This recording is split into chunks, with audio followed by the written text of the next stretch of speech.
Gear up mentally. You got out of bed. Let's make it worth it, okay? Deep breaths in. Exhale. Deep breath in. And exhale. Let's breathe in. Exhale. All right, we are ready for our workout.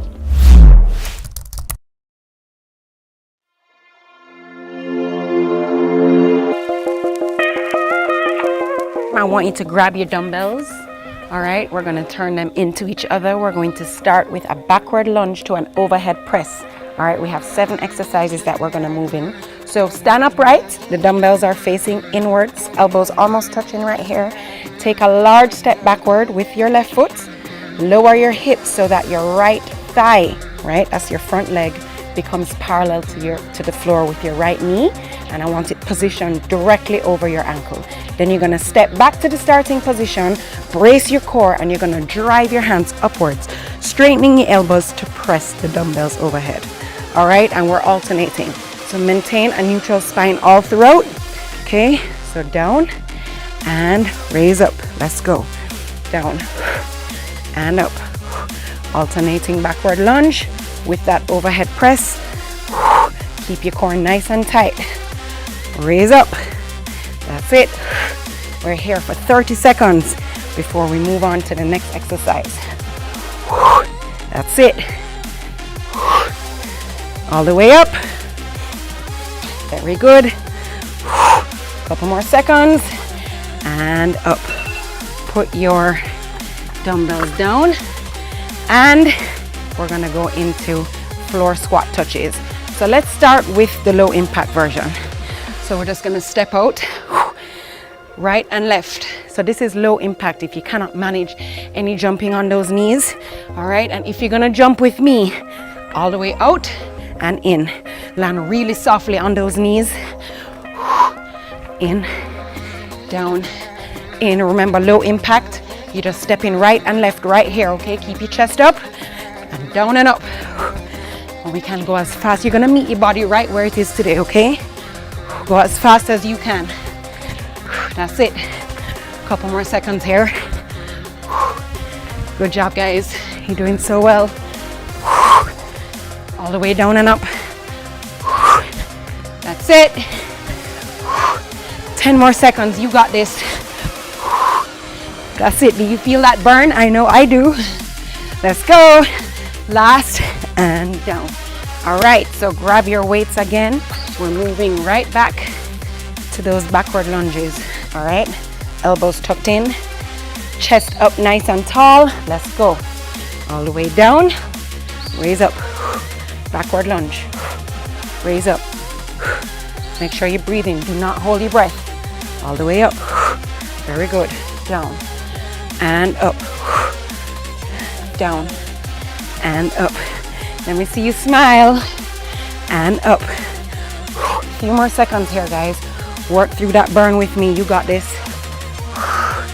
Very good. And very good. All right, weights down.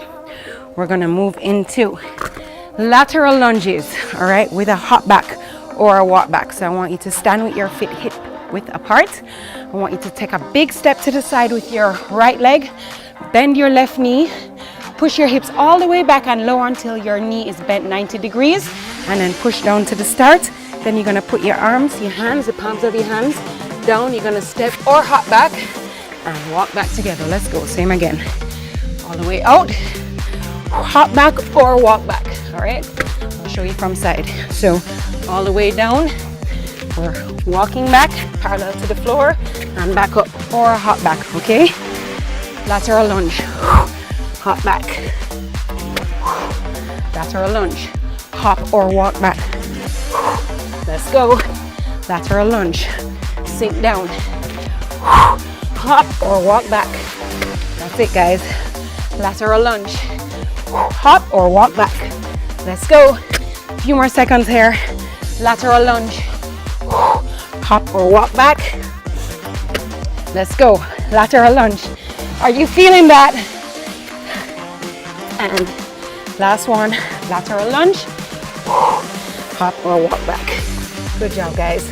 Okay, so now we're gonna move into mountain climbers. I want you to put both hands and knees on the floor.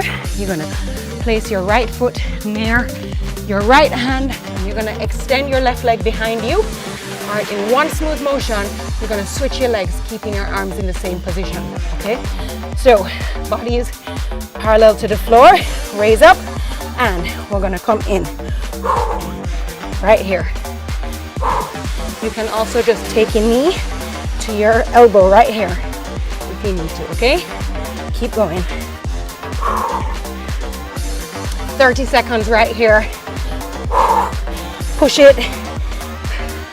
This is where it counts. Push it. Keep your core tight. A few more seconds, ladies and gentlemen. Let's go. Push it. Push it. That's it. And up. Excellent. All right, so now we're gonna move over to the left with our lateral lunges, all right? Are you feeling the burn? I know I am. All right, so we're gonna go right into it and go. Left, hop or walk back. Bend that leg, straighten the right, hop or walk back. Let's go. Over. Let me see you feel it. That's it. I know you're moving over there. Let's go. Keep going, stay focused. You're doing so well. Just a few more. Work through that burn with me. So good. And that's it. Good job, guys. Okay, now we're gonna lie down on our mat. We're gonna do right leg V-ups. Okay, so you're gonna lie down on your back. You're gonna stretch your arms all the way out, legs all the way out. We're gonna exhale and roll up while we're lifting our right leg to reach for your toes and then roll back slowly. So we're staying on the right here. Raise up. Now you may only be able to get up to your knee, and that's fine. You're meeting your body where it is today, all right? The core is one of the most important parts of the body to tone and to get strong. All right, all the way up. Breathe. All the way up. You're doing so well. Come all the way up. We're getting ready to move over to the other side. 4, 3, 2, left leg straight into it.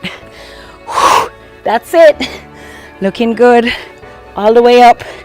And know that your core is burning now, but push through it, guys. This is where it matters. All the way up. All right, a few more seconds here. All the way up, stay strong. Legs up and all the way back. A few more seconds. You got this. Almost there. 3, 2, and 1. All right, we're gonna turn all the way into a plank. All right, so I want you to put both of your forearms onto the mat.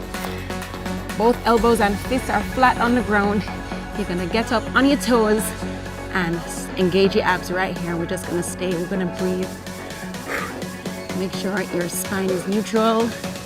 Make sure your body is parallel to the floor. You got this, guys. Stay right here. If you feel like you need to drop, just lower your knees to the floor and come right back up. Hold it. Hold it. 4, 3, 2, and that's it. So take a sip of water, take some deep breaths. We have about 10 seconds before we go again.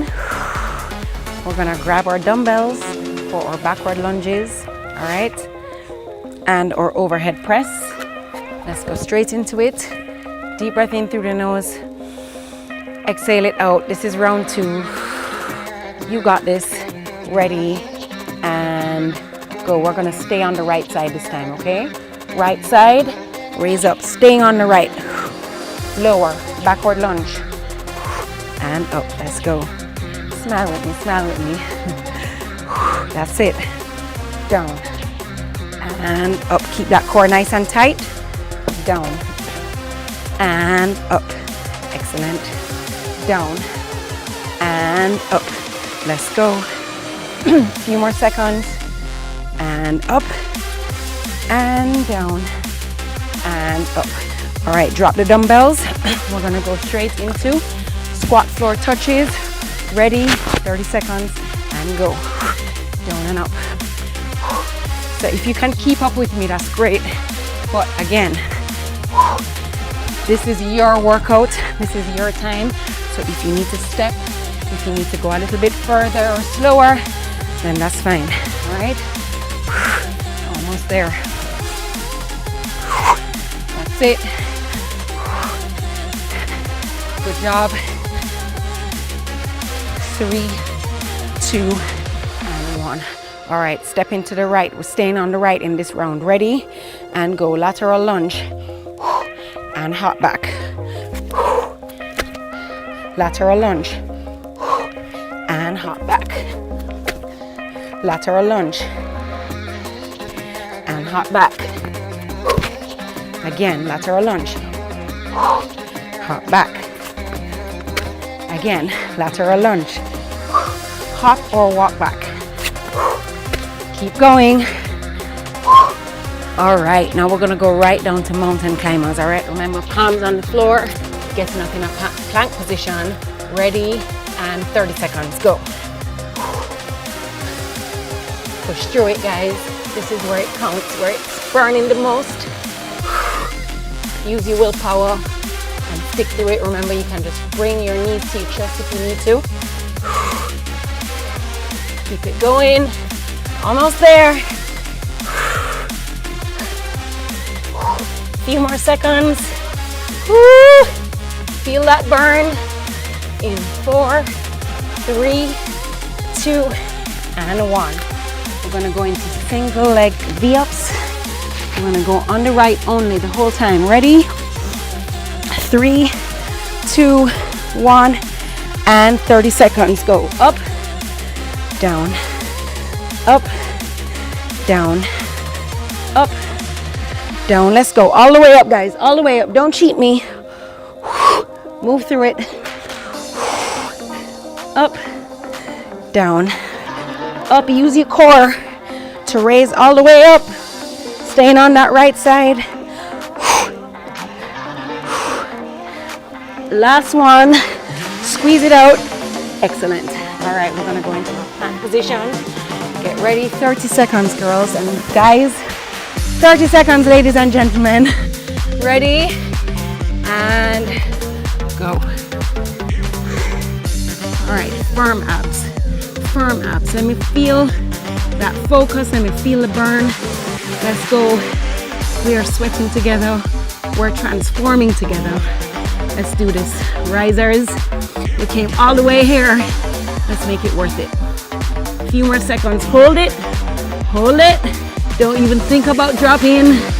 3, 2, and 1. All right, sip some water. We're gonna tackle the left side. You're doing so well. Breathe it out. Deep breath in through the nose. Exhale it out. One more time, in through the nose. And exhale it out. Let's jump into the left side. Ready? Grab those dumbbells. I'm gonna jump right in. Last round, best round. All right? Left side, ready?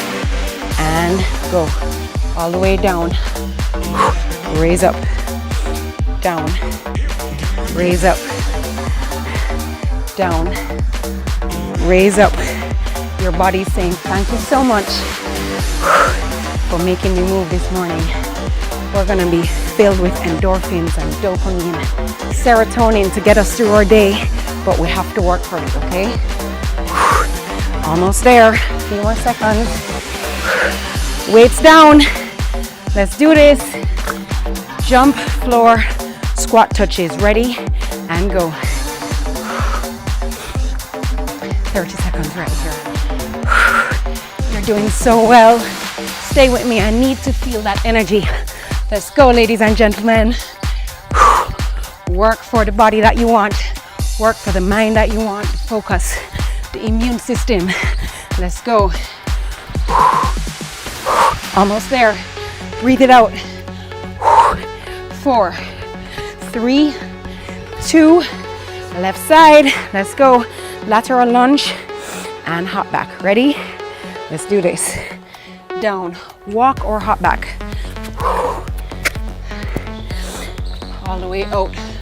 Remember, you're bending the left into a 90-degree with your hips all the way back. Straightening the right. Let's go. Almost there.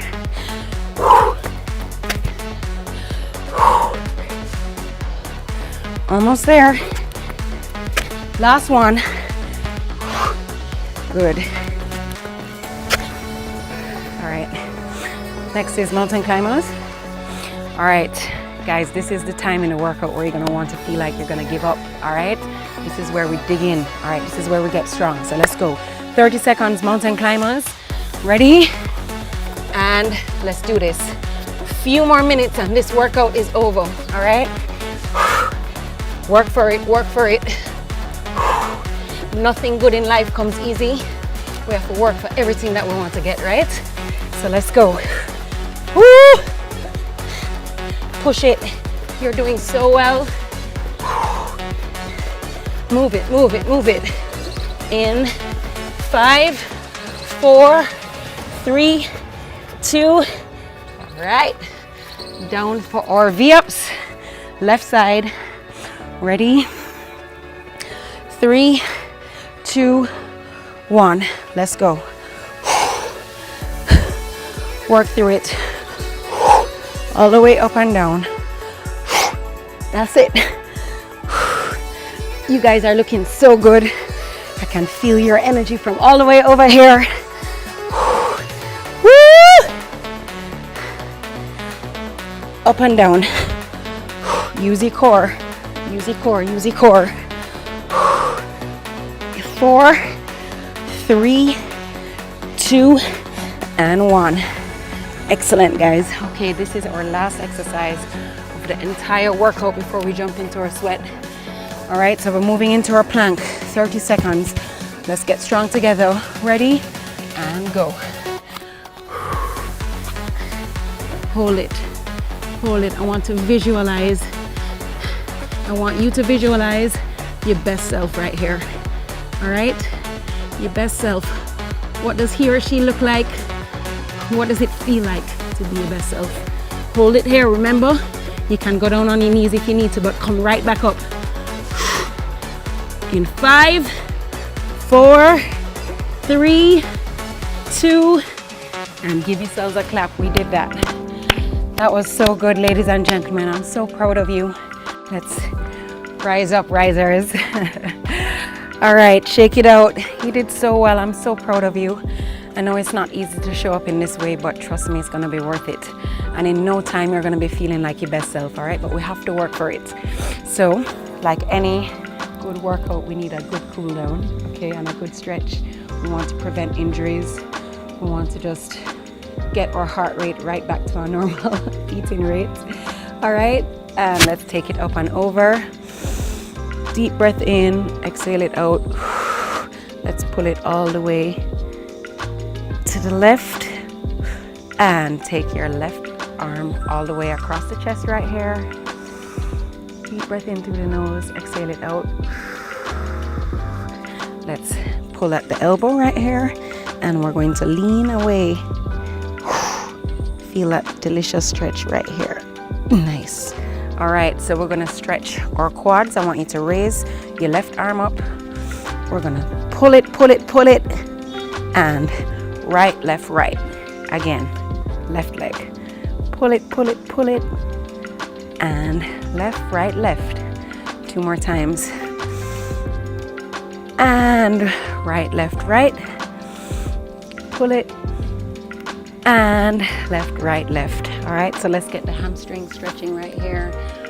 Ooh, don't you feel like $1 million? And all the way over to the other side. And we're gonna hop together and roll up slowly. Rotate the neck all the way around. Excellent. And other direction. Let's take one last deep breath in. Exhale it out. And I'd love to see you right after the break. We're going to be talking about sleeping and the importance of sleep and some tips to make sure that you're getting the best sleep possible. All right, see you soon after the break. Good job, guys.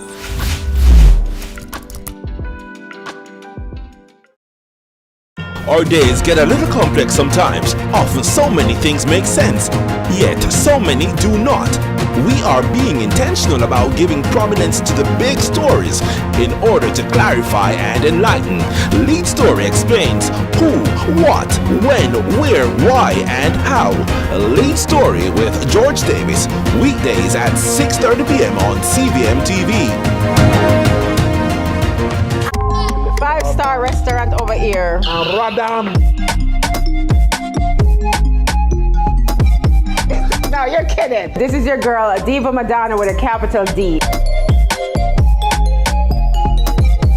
I'm a big chef, trust me. You're a big chef, all right. I think you can test me. And you are watching Cooking with Love on CVM TV. Guys, listen, come, let me see what I want. Cook with love. Cook with love. This is so much love.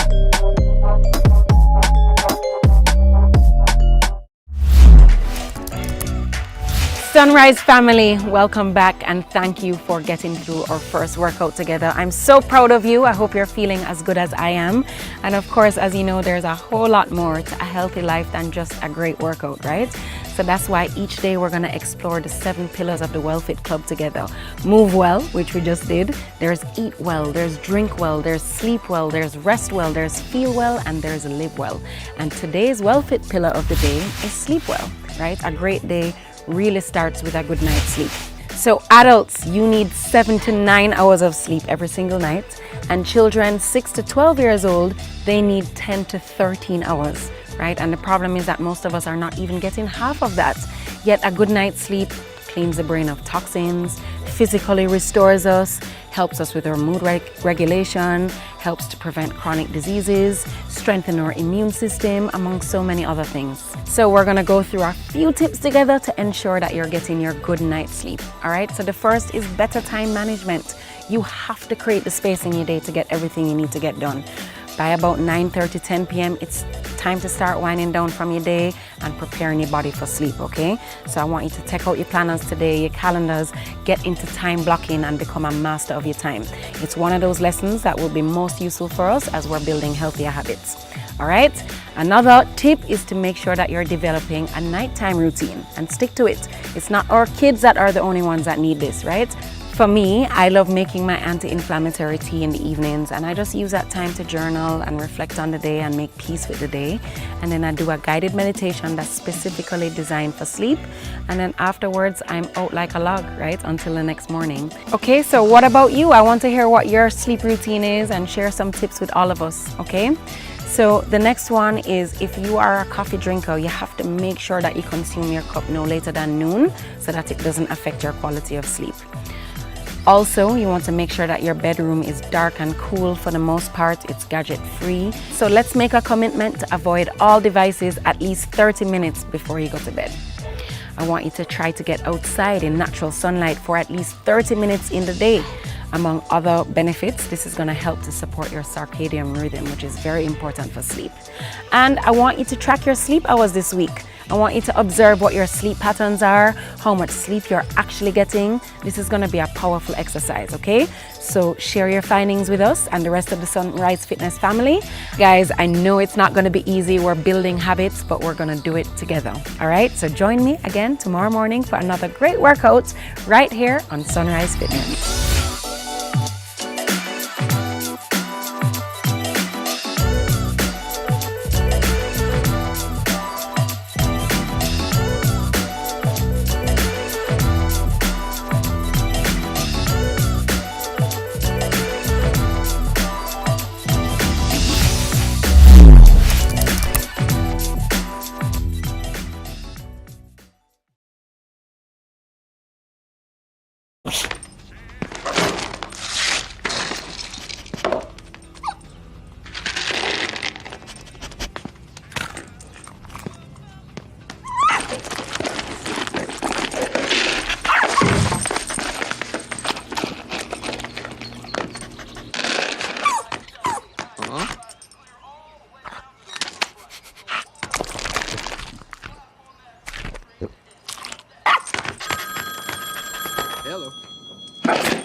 let's start soon. How long?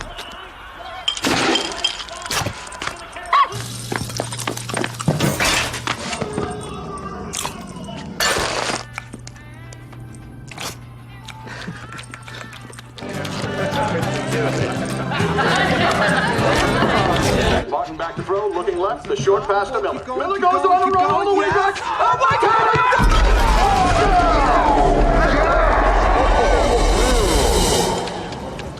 Hey, how was everything? Great. Well, let me know if you need anything else.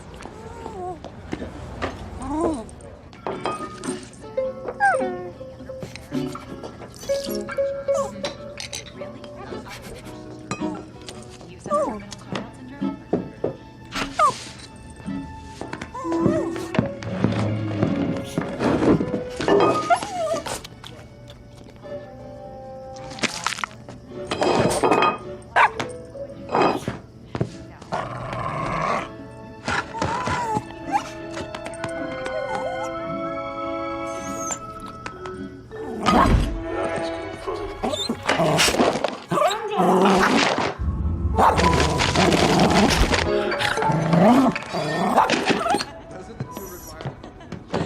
Yeah, because you gotta go. That's right, yeah. Oh, I see.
Hey! Hey!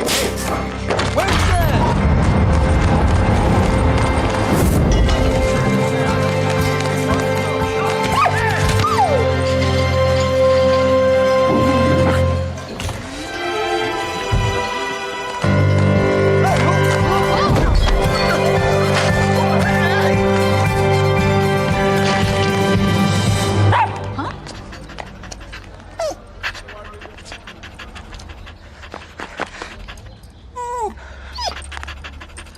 Sorry.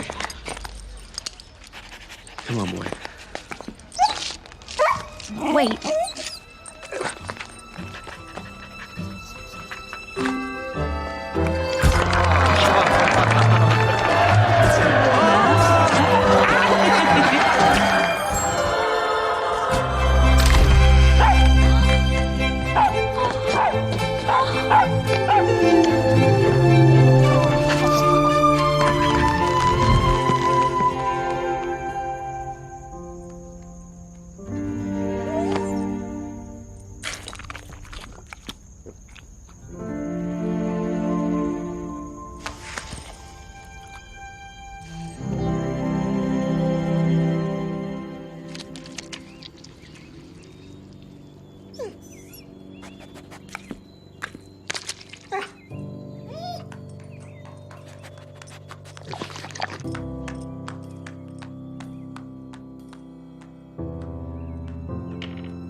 Everybody, everybody, let's get into it.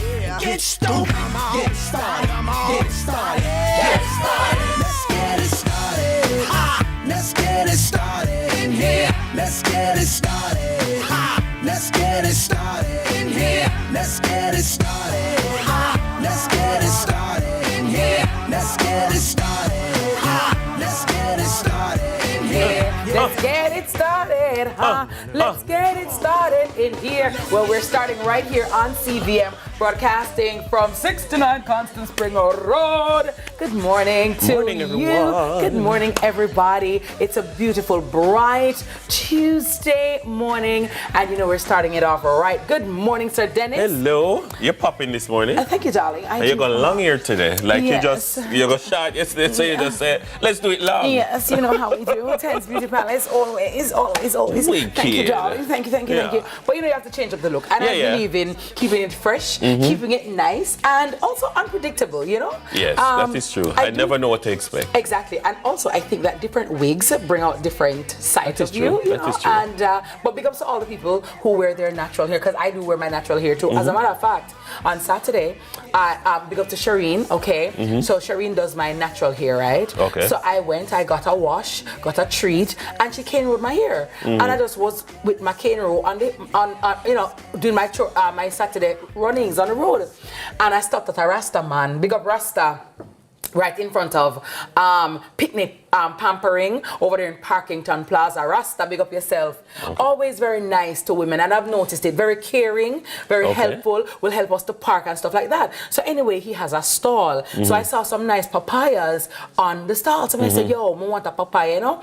And Rasta come and say, boy, Miss Kitty, I love that natural empress look here, you know? And every woman would have showed them natural hair. I said, well, Rasta, listen, the truth of the matter is, anybody who is going to love you has to love you in all your forms. That is and true. you have to also love yourself in all your forms, because That's the I'm most not going to important be thing. I'm not going to be a slave to makeup and to wig. So if you can't love me with my natural hair, with my tiny bump or my cane roll, tough luck for you, you know what I mean? And to me, sometimes you just want to be free, Dennis, and not have the wig or the hair, you understand? Something I can't identify. I can't begin to identify with how that feels. It's a lot. Yeah. So when you have your natural hair, something, it's like, oh, getting your head ball and your scalp just feel free. Yeah, it does feel nice and free. Yeah. But Dennis, I have a bone to pick with you though. Okay. I have a small bone. A small bone, like a fish bone Like a- or like a oxtail bone? It's a fish bone. Okay, all right. But why is it so easy for you to lose weight, Dennis? I just want to know. You came in here off vacation. Yes. And you were looking really buffed, right? Yeah, Like 'cause you enjoyed your vacation. I did, because me eat up the food. And now you lose 10 pounds in a 2 days. No, I lost 1 pound. No, Dennis. I've lost 1 pound. Like, honestly, like, okay, maybe like 3. Or 5, Dennis. In like 2 days. How you do it? It's about inches. It's about tightening things up right away. It's about the workout that will make you look better in your clothes. So it's not about the weight. It's about the inches. It's about the inches. I don't like brown man. Ladies and gentlemen, I have found that men can lose weight in the That is blink true. of an eye. That is true. As for us ladies, all we have to do is pass the food and the weight comes on our bodies. All we have to do is think about the food and the weight come on. Like, them something alright, it just not right. No, And but I will have you never know. talk to God about it. I will have you know that if I think about a dumpling, Pardon? it shows in my belly, you know. Like if I think about a dumpling, like I have a special relationship with dumpling, fried or boiled. Yeah. And like that is my Kryptonite? Achilles. Yeah, Yeah. that's my kryptonite. Yeah. It's a struggle to when the trainer says, look here, cut the dumpling. Yes. Like, all right, I'll just have one. So like when you see me now eat no dumpling, or when you see like the breakfast come from mothers in the Yes. morning, and I'll say, Hi, mothers. and I'll say, don't bring the fried dumpling to me. Don't bring it. You know I'm being serious. Because if you bring the fried dumpling, I'll eat it. I just think it's unfair. It's unfair. It's unreasonable. And yeah. I'm gonna come to Spry. I'm gonna come to Spry. I'm gonna come to Spry with you one day, and I'm gonna show you. This is my back from vacation workout. I'm looking at Dennis we this can go morning, live. and I'm like, no, them something alright, dude. This not fair. It not feel good because me I try lose half pound from Whopper Kill, fill up from shellfish and make stringle, and you know it's a lot. It's just like how men have these long lashes and full brows that y'all y'all don't really need, you know, and yet still our own ever peel out. You understand? I mean, because God knows that if he gave you full eyebrows, you would shave it off and draw it back on and say, God, this is how you should have done it. Whereas we just get up with the eyebrow where God gave it. So God say, see more.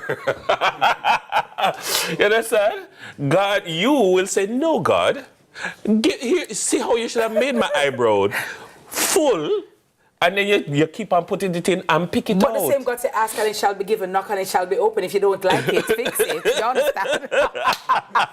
But Dennis, you're looking really good. Let me just say, you know what I mean? Thank you. But Whatever it is that you think you're stressing about, I don't see it.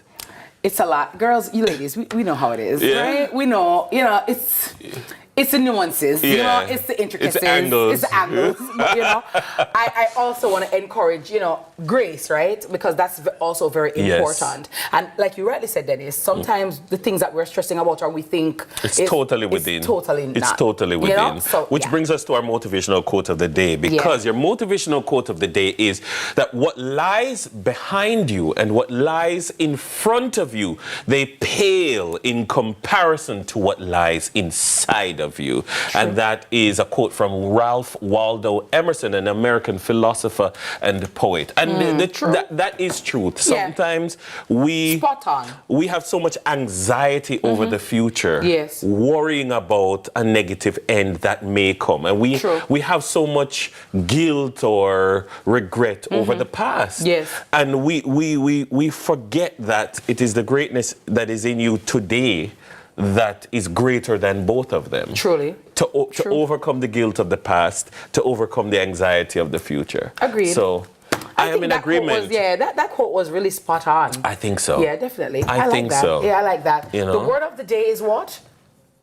Is it sagacious? Sagacious. Sagacious, coming from, related to being a sage? Yes, that's right. Sagacious. The sagacity, right? Yeah. Have to be sagacious. Having or showing keen mental discernment and good judgment, being wise or shrewd. Yes. So Uncle Dennis is rather sagacious. Why, thank you. Yes. Yeah. Your sagacity is impressive. I always say it is important to have knowledge, but it is more important even to be wise. Yes. Wisdom. And you ever meet somebody who just wise? Yes. Like, from ever since, those kind of people fascinate me. Yeah. Because it's not just about having knowledge. People have knowledge and don't know how to use it.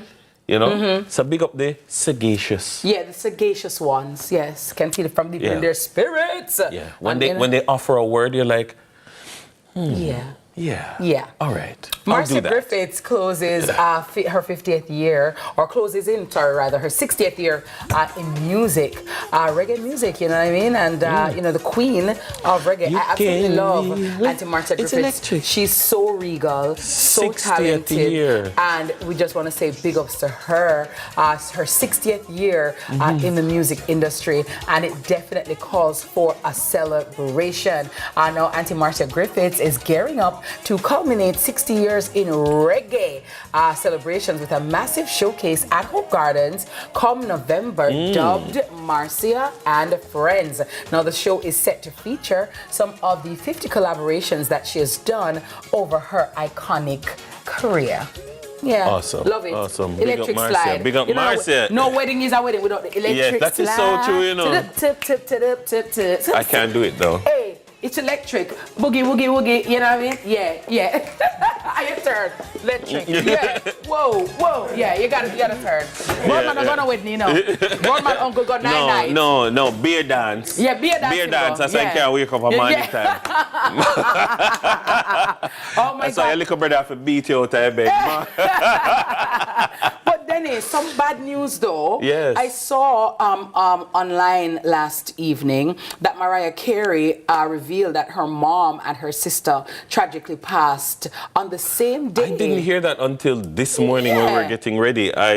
Yeah, she said her mom, Patricia, and her sister, Allison, both passed away over the weekend. She shared it through her social media platforms, saying that my heart, and I quote, "My heart is broken that I've lost my mother this past weekend. Sadly, in a tragic turn of events, my sister lost her life on the same day." No other details were provided regarding the causes of death. Or cause of death, but it's just sad, and I was like, my heart goes out to Mariah, condolences to her family, because to lose your mother and your sister, it's like, when it rains, it pours. Some people really have it to go through, you know. It's tough. Yeah. And so our thoughts and prayers are with her and her family. Yeah. All right, so we're going out with a Sunrisers mixtape for you. Check out this On This Sea Called Life track. Run it, selector. Big ships sailing on the ocean. Whoa, whoa, whoa. There's a time when the sea gets rough, the wind is blowing and the fishes keep moving. What are you doing, Mr. Man? Sit down, hold on tight, get ready, cause we're sailing. Big ship sailing on the ocean. I'm sitting on the dock of the bay, watching the tide roll away. Ooh, I'm just sitting on the dock of the bay, wasting time. I left my home in Georgia, headed for the Frisco Bay, 'cause I've had nothing to live for. Come with me to the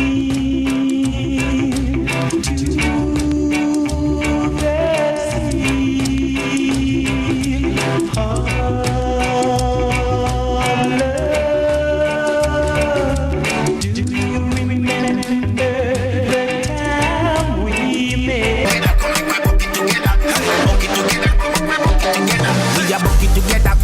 Everybody out, fried chicken with a pre-bucket for the crew. Share a bucket together, everybody go live. Spicy original when we online. Bucket together to the new dance craze. Taste explosion bursting with flames. When we a bucket together, it put you in a good mood. Every moment to share is finger licking good. Bucket together, come make we bucket together. Hey, bucket together, bucket together. Amazing 4 cheesy bites pizza. Yes, 4 of your favorite flavors. I coulda the pizza, the cheesy bites crust. You a try first, whichever one you rather.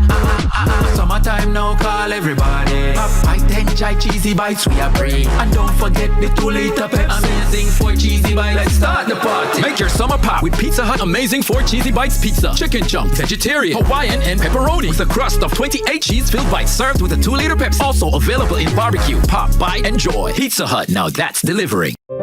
A father's promise, a mother's lasting legacy. Happy birthday, my beautiful one. Love always, Mom. Dad! Legacy received. Your love lives on with life insurance from Sagicor.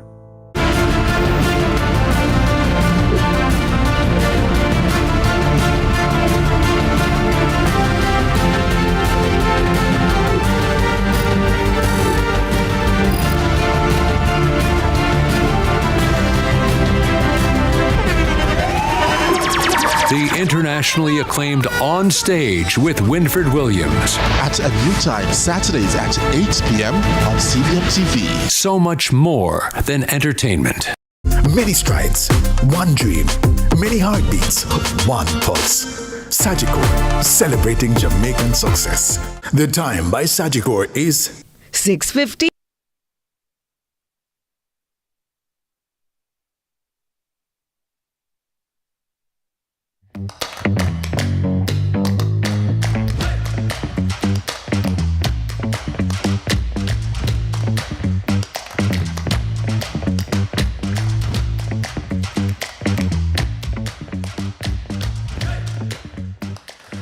15 minutes after 6 on this Tuesday morning. Welcome back to Sunrise. You know, it's time for your headlines. You're going to get TK Steak. Good morning, Teeks. Because I was holding my breath like, okay, what is that is coming You're going to get a take. Yes. You're going to get a take from Tick. Come on, TK Steak. A TK take. I like That's that. hot. That's hot. Morning. That's hot. And great morning to You can all have of that one for your TikTok. Yeah. TK's TikTok takes. No, you know TK's what take. about it? TK's take. Not on TikTok.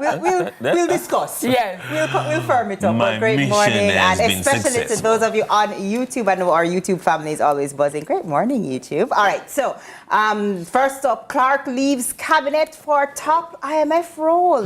Finance Minister Dr. Nigel Clark is stepping down from the Holness-led cabinet for a significant new role after being appointed Deputy Managing Director of the International Monetary Fund. Minister Clark is expected to assume this new role come October 31 and will be the first Caribbean national to hold the post. Prime Minister Andrew Holness is expected to announce Dr. Clark's replacement soon, but until then, he is offered best wishes, claiming the appointment as commendation of his administration. So, yeah, it's a big deal. Yeah, it is a big deal. It's a big deal. Congratulations to you, Dr. Nigel Clark. Yes, the original Nige boy, right? So I gotta tell you, no man, Nigel is a chess, master as well, you know. Okay, okay. And so he knows the right moves to make, right? Yes. He plays chess, not checkers. You understand? Yes. But I really think it is such a feather in his cap, and even as a country, that somebody from the Caribbean, somebody from Jamaica, can be seen as being fit and worthy and talented and skilled and educated enough to take up such a role. So I definitely, of course, some people, well, let me see, man. Bittersweet. Bittersweet, man. So the thing is, all right, so in the course of my career in news, I've had to follow IMF managing directors, deputy managing directors. People have come to visit Jamaica and you're like, the deputy managing director of the IMF is here. A press conference is going to be held, etc., etc., etc. And so you know it's a big deal.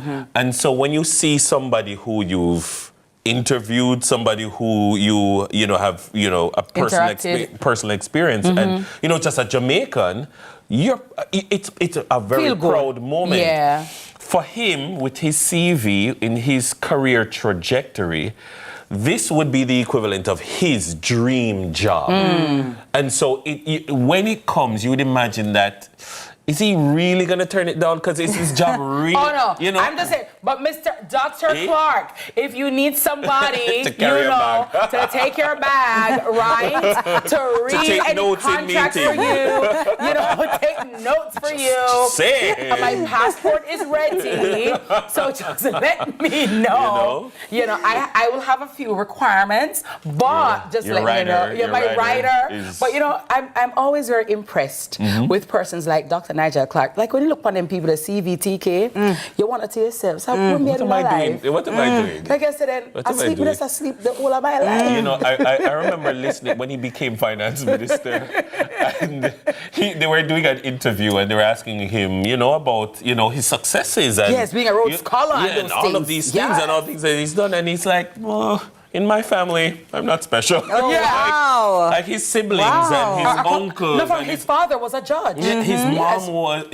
Mary Clark of blessed memory. She was children's advocate.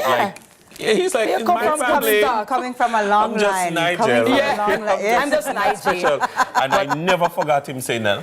In my family, it's normal. I think his sister is a doctor. I heard him. Well, we wish him all the best. Yes, Dr. Clark. Yes. And we're looking forward to great things, and even more great things from our region. Right? Absolutely. So, all right, next. Energy Minister slams fake news on oil find. So Energy Minister Daryl Vaz is addressing widespread social media rumors about a supposed oil discovery on Jamaica's shores, urging the public to disregard the claims circulating about the alleged oil find. He states that not only are these allegations false, but assured the public that he would be the first to share any such significant news when it occurs. Meanwhile, United Oil PLC, the British firm with exploration rights off Jamaica's south coast, says that they have identified promising fields offshore St. Elizabeth and Westmoreland that could potentially yield over 1 million barrels of oil per day, with total projections nearing 12 billion barrels. United Oil has until January 2026 to decide whether to proceed or abandon the license to mine, although they've hinted at moving forward before 2028. Yeah. Okay. So first of all, Minister, what I would say is, should there be such a find, you would hope to be the first. You would hope to be the first, because in this era of everybody trying to break news before everybody else, like many times, I can speak for this, many times people are calling you, asking you for the information on something that relates to your organization or your portfolio. And it's the first you're hearing about it. And it's the first you're hearing about it when they call you. Yes, yes. But what you see, what the British company said, that's what I knew to be the fact. Yeah. And then all of a sudden, I just saw this explosion of YouTubers talking about, Jamaica. You know, and I'm saying, this can't be right. And then, you know, you go and you look on the legitimate sources of information, and they're not saying it. So, like, don't people... People need to know how to determine if something is fake. Dennis, they cannot, because a lot of times they want the information, but common sense is not so common after all. Like common sense, like if you see something moving all around, there are sources that are legitimate, credible sources that you can check. And if you don't see it from legitimate, credible sources, question it. Question it. We need to teach our children, in this era of misinformation and disinformation, we need to teach our children how to spot information that's set out to trick them. Yes, yes. And that is how also, especially now with AI, but that is why the internet can be so dangerous, because there are people out there putting out information, spewing all types of lies, and people lap it up. And they legitimately believe it because they're so gullible. And as one Mr. Palmer would have said, people are like sheep. They're easy to lead. And now, they're, I don't know if it is that they want to just believe anything and everything. It's almost as if, from you say it, it goes off a truth. I think that from, you know what it is though, when people sound credible, then you just kind of take it on as gospel. So when you come on, and especially if you're on YouTube, feels like TV, or you feel credible and you're sounding intelligent and it sounds like you've done your reading and you're like, all right, I'll listen to that. And I think that people need to be very careful with the information that they give. Not only, yes, you should check it in and fact check and do your own research, but for those giving information, be careful. But I saw something the other day, Dennis, with Dr. Michael Abrams. And listen to what I'm telling you. It looked so real. What was it? Looked so... It was an AI generated. It wasn't him. It was actually him. No, it wasn't him. He came out and did He came out and said it wasn't him. No, but from me, see, knows her name because the voice sounded a little bit. Never. If you talk to him, you know him talk and him very vibesy. Yeah, but the average person was never spoken to him. You know. That's dangerous. You know. Very dangerous. Dangerous. Be very careful out there, guys. Be careful what you believe, because not everything that appears true is actually true. All right? People have their narratives that they want to push, and them have them reasons, and especially now to Dennis, that people are getting paid via the internet and these sites, and they know they'll say anything for clickbait. It doesn't matter what it's true. Yes. But and then through some of them on a fixed address, you can't find them. But don't worry yourself. No, but it's freedom of speech. It's freedom of speech. Every freedom comes with responsibility, and you're only free insofar as it doesn't encroach on somebody else's freedom. After the break, lunchbox, check the book bags, check everything, immunization, check. What else? Your tablets, your vitamins. We're going to be checking a lot of stuff this morning right here as school is right around the corner and free paper soon born.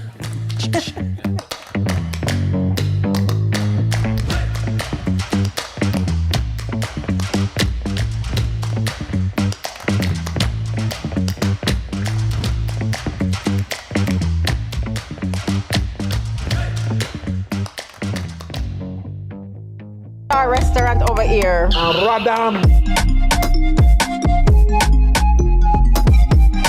No, you're kidding. This is your girl, Diva Madonna with a capital D. big chef, trust You're me. a big chef. All right. I love think that. you can test me. And you are watching Cooking with Love on CVM TV. Guys, listen. come. Let me see what I go on. Cook with love. Cook with love. This is so much love.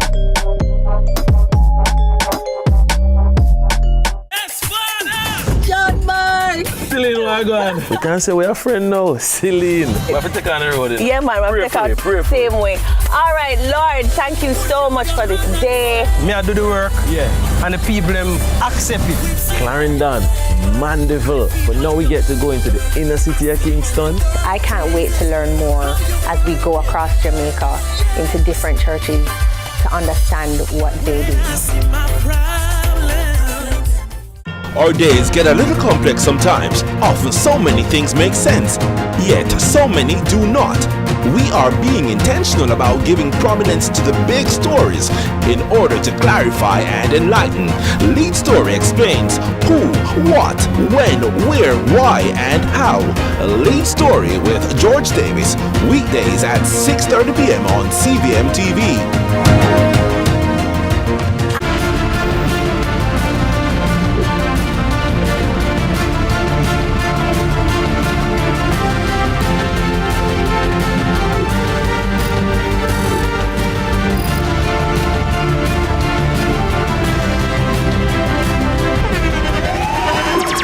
The internationally acclaimed On Stage with Winfred Williams. At a new time, Saturdays at 8 p.m. on CVM TV. So much more than entertainment.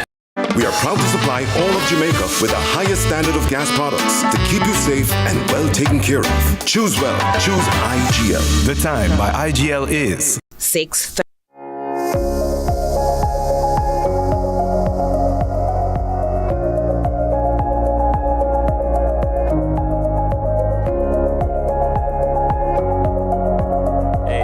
Staying with us. We're here on Sunrise. Good morning to you. If you're just joining us, thanks for coming along. So there's just a few days left before the first bell rings, and we should have everything we need to succeed. But wait, has your child done their medical? Pediatrician Dr. Lisa Franklin Banton is here with her back-to-school checklist to ensure that your child's health and wellness are in tip-top shape so that they can start the school year off right. Welcome, Doc. How are you doing? I'm well. Good morning. How are you? I'm very well, thank you. Looking very bright and vibrant. Loving that. Thank you. And I know a lot of parents right now are gearing up for back to school, but it's not just the books and the bags, it's also the health of the babies. At this time of the year, we, our generation, would be not looking forward to getting washout. Yeah. That was our back-to-school medical back in the day. What's your verdict? Was that the thinking was that, you know, you run up and down a whole summer, you eat up a whole heap of foolishness, a whole heap of mango in particular, and you're going to get worm, and, this was the explanation. So you needed washout before going back to school. Was that kind of a cleanse founded in fact?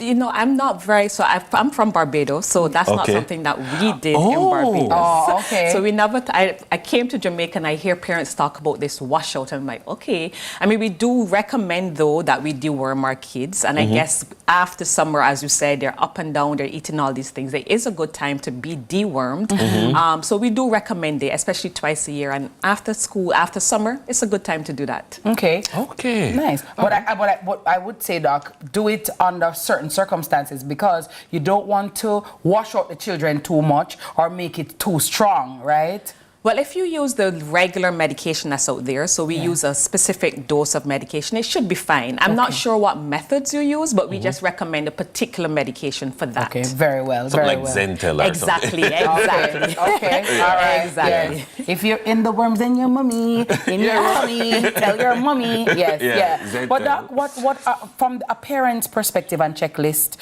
what are some of the things that we should be ticking off regarding the health of our children for back to school? So definitely you want to get that back to school annual examination. Yeah. Okay. I find in our society we don't do regular checkups. So after the child has finished their immunization journey, a lot of them aren't doing regular checkups. And you'll be surprised to know what we pick up when those kids come for those back to school physicals. So there are kids out there with chronic illnesses and the parents aren't really realizing that this is a problem. And we tend to pick them up. One of the things that we pick up quite a bit is kids with visual issues. So one of the things we do a head-to-toe examination. We make sure we check their vitals, we check blood pressure, we make sure we check their growth and development, and that's also something. So there's some of these kids, they're obese, they're underweight, and parents aren't addressing these issues. So they come to the forefront when they do their back-to-school physicals. So, you know, it's a good time for us to get all of this together. As I said, the vision is a big thing. When we do that visual screening in our back-to-school examination, there's so many kids we then have to refer for glasses. And it would explain why they aren't doing well in school, because they can't see. So it's a really good time to get that thorough examination done. And we not only do physical, we also talk about other factors that may impact how well a child may do at school. So we talk about the social aspect, how are they interacting with their kids, the mental aspect, if there's anything that is impacting them from learning. So these are all things that we can get out of the way. Sometimes we pick up kids with issues like learning issues, so you go into the history of how have you been doing at school, you know. So as I said, it's not just head-to-toe examination, but really examining what's happening in the school environment, and we realize that this child may have a learning problem that needs further assessment, and that the environment that they're in may not be the correct environment for them. So all of these things come to the forefront when we do those back-to-school physicals. You know, unfortunately, the reality is that some kids might not be the way we're talking about them, as in running up and down for the whole summer. Some kids have for the last few months been very sedentary in front of tablets and you know TV. You know, at home and playing PS5. Video games. How is there anything that you do that picks that up? Because they're going to go back to school, they're going to be having a lot of movement from class to class, activity to activity. That is such a real thing, and unfortunately it's more kids than not that have been sedentary. I mean, they're literally sitting in front of the TV playing games till wee hours of the morning. So you have kids coming into the office at 11 o'clock and they're yawning away, and that's their bedtime because they've been up to 3, 4 o'clock gaming. So that is a real thing. So that's the other thing that we tend to discuss, sleep patterns and sleep habits. So a lot of kids now need to dial back on their sleeping. They need to get back into the school mode because they've been going to bed at 3 o'clock and waking up at 3 p.m. You know, so that's something that we speak about. And the sedentary lifestyle, I mean, that is also very real. There are very few kids now who, I mean, when I was growing up, I was always outside running around. My mother had to beg me to come inside. That's not the kids these days. They're in front of the television. So obesity is a real thing. Lack of exercise is a real thing. And that does impact health as well. So those are definitely discussions that I have with my parents and my kids. Because I keep saying, as parents, we need to encourage our kids. The kids can't do it on their own. So if I insist that they go to bed at a certain time, they need to go to bed at a certain time or take away the devices. But you've made a very good point, because I noticed, like even last night, I was thinking about it because for the summer, my son, we've been allowing him to go to bed at 9:30 instead of his usual 8:30. Is this now, is today...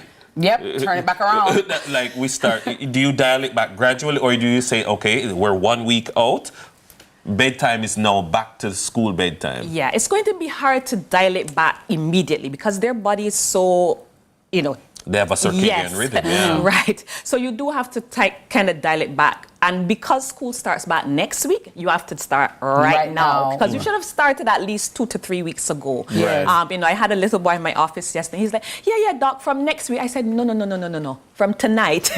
You are going to start dialing it back from tonight because he's going to go into school and he can't function because his poor body doesn't know what is day and what is night. But doc, finally, let me just quickly ask you, are there any healthy habits or tips that you can recommend? For example, you know, COVID is still out there, other types of viruses are out there. What can parents pack in their little bags? Flu. You know, that kind of vibe. What can parents pack just to ensure that their children or child is covered? So a lot of parents are packing their hand sanitizers. That's fantastic. Let's have conversations about hand washing. Hand washing is one of the single most things that you can do to prevent diseases. We also want to encourage kids to pack like their hygiene kits, especially our girls, our boys too. And in that hygiene kit, you can have your deodorant, you can have your wipes, your sanitary products. Those are the things that you want. You also want to have conversations about making healthy diet choices at school. I mean, unfortunately, a lot of our schools don't give you those choices. So do it from home. Pack those healthy snacks so that our kids can have that, because that is so very important. So these are conversations that you want to have with your child before going back out to school. Amazing. Thank you, Doc. And by the way, Doc is located at We Are Kids. Hi, We Are Kids family. How you doing? Mana Center, where Kemlani Mart is. And we also have our urgent care as well, which is on Mountain View. So those after hours, when you're so busy at work and then you want somewhere to go, we're there until 10, and on weekends and on Sundays and holidays. So we have that option as well. That's why we're kids. You see what I'm talking about? This is for the parents. You know what I'm saying? I love this. Dr. Banton, thank you so very much to you and your staff, to you and your team. Thank you for all you do. And parents, hello, We Are Kids. Just put them up there listed, all right? So that was Dr. Lisa Franklin Banton, pediatrician at We Are Kids Pediatric Center and We Are Kids Urgent Care. And when we return, we're packing our bags and taking a trip to take some pictures in some picture-perfect places right here on Destination Tuesday. Don't go too far. We will be right back. Yay!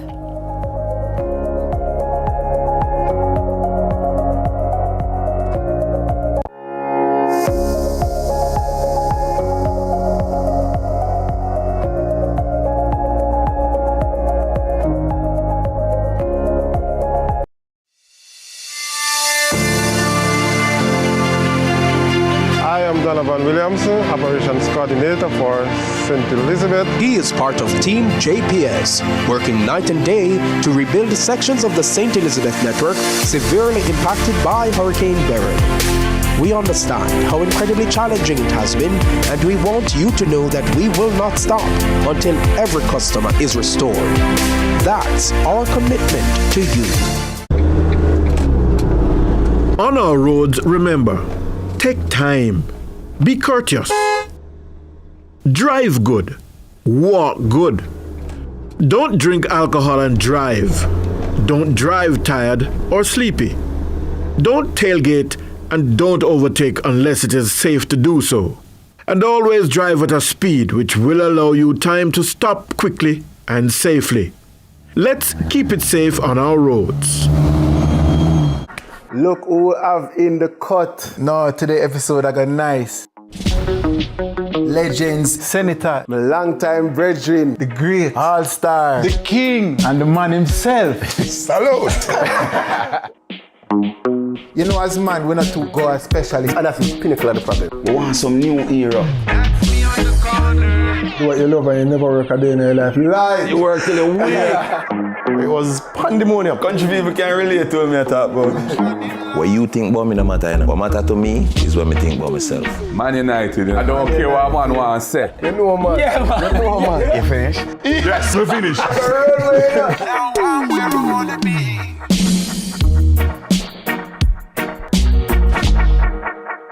The Cut is brought to you by Flo and Guinness.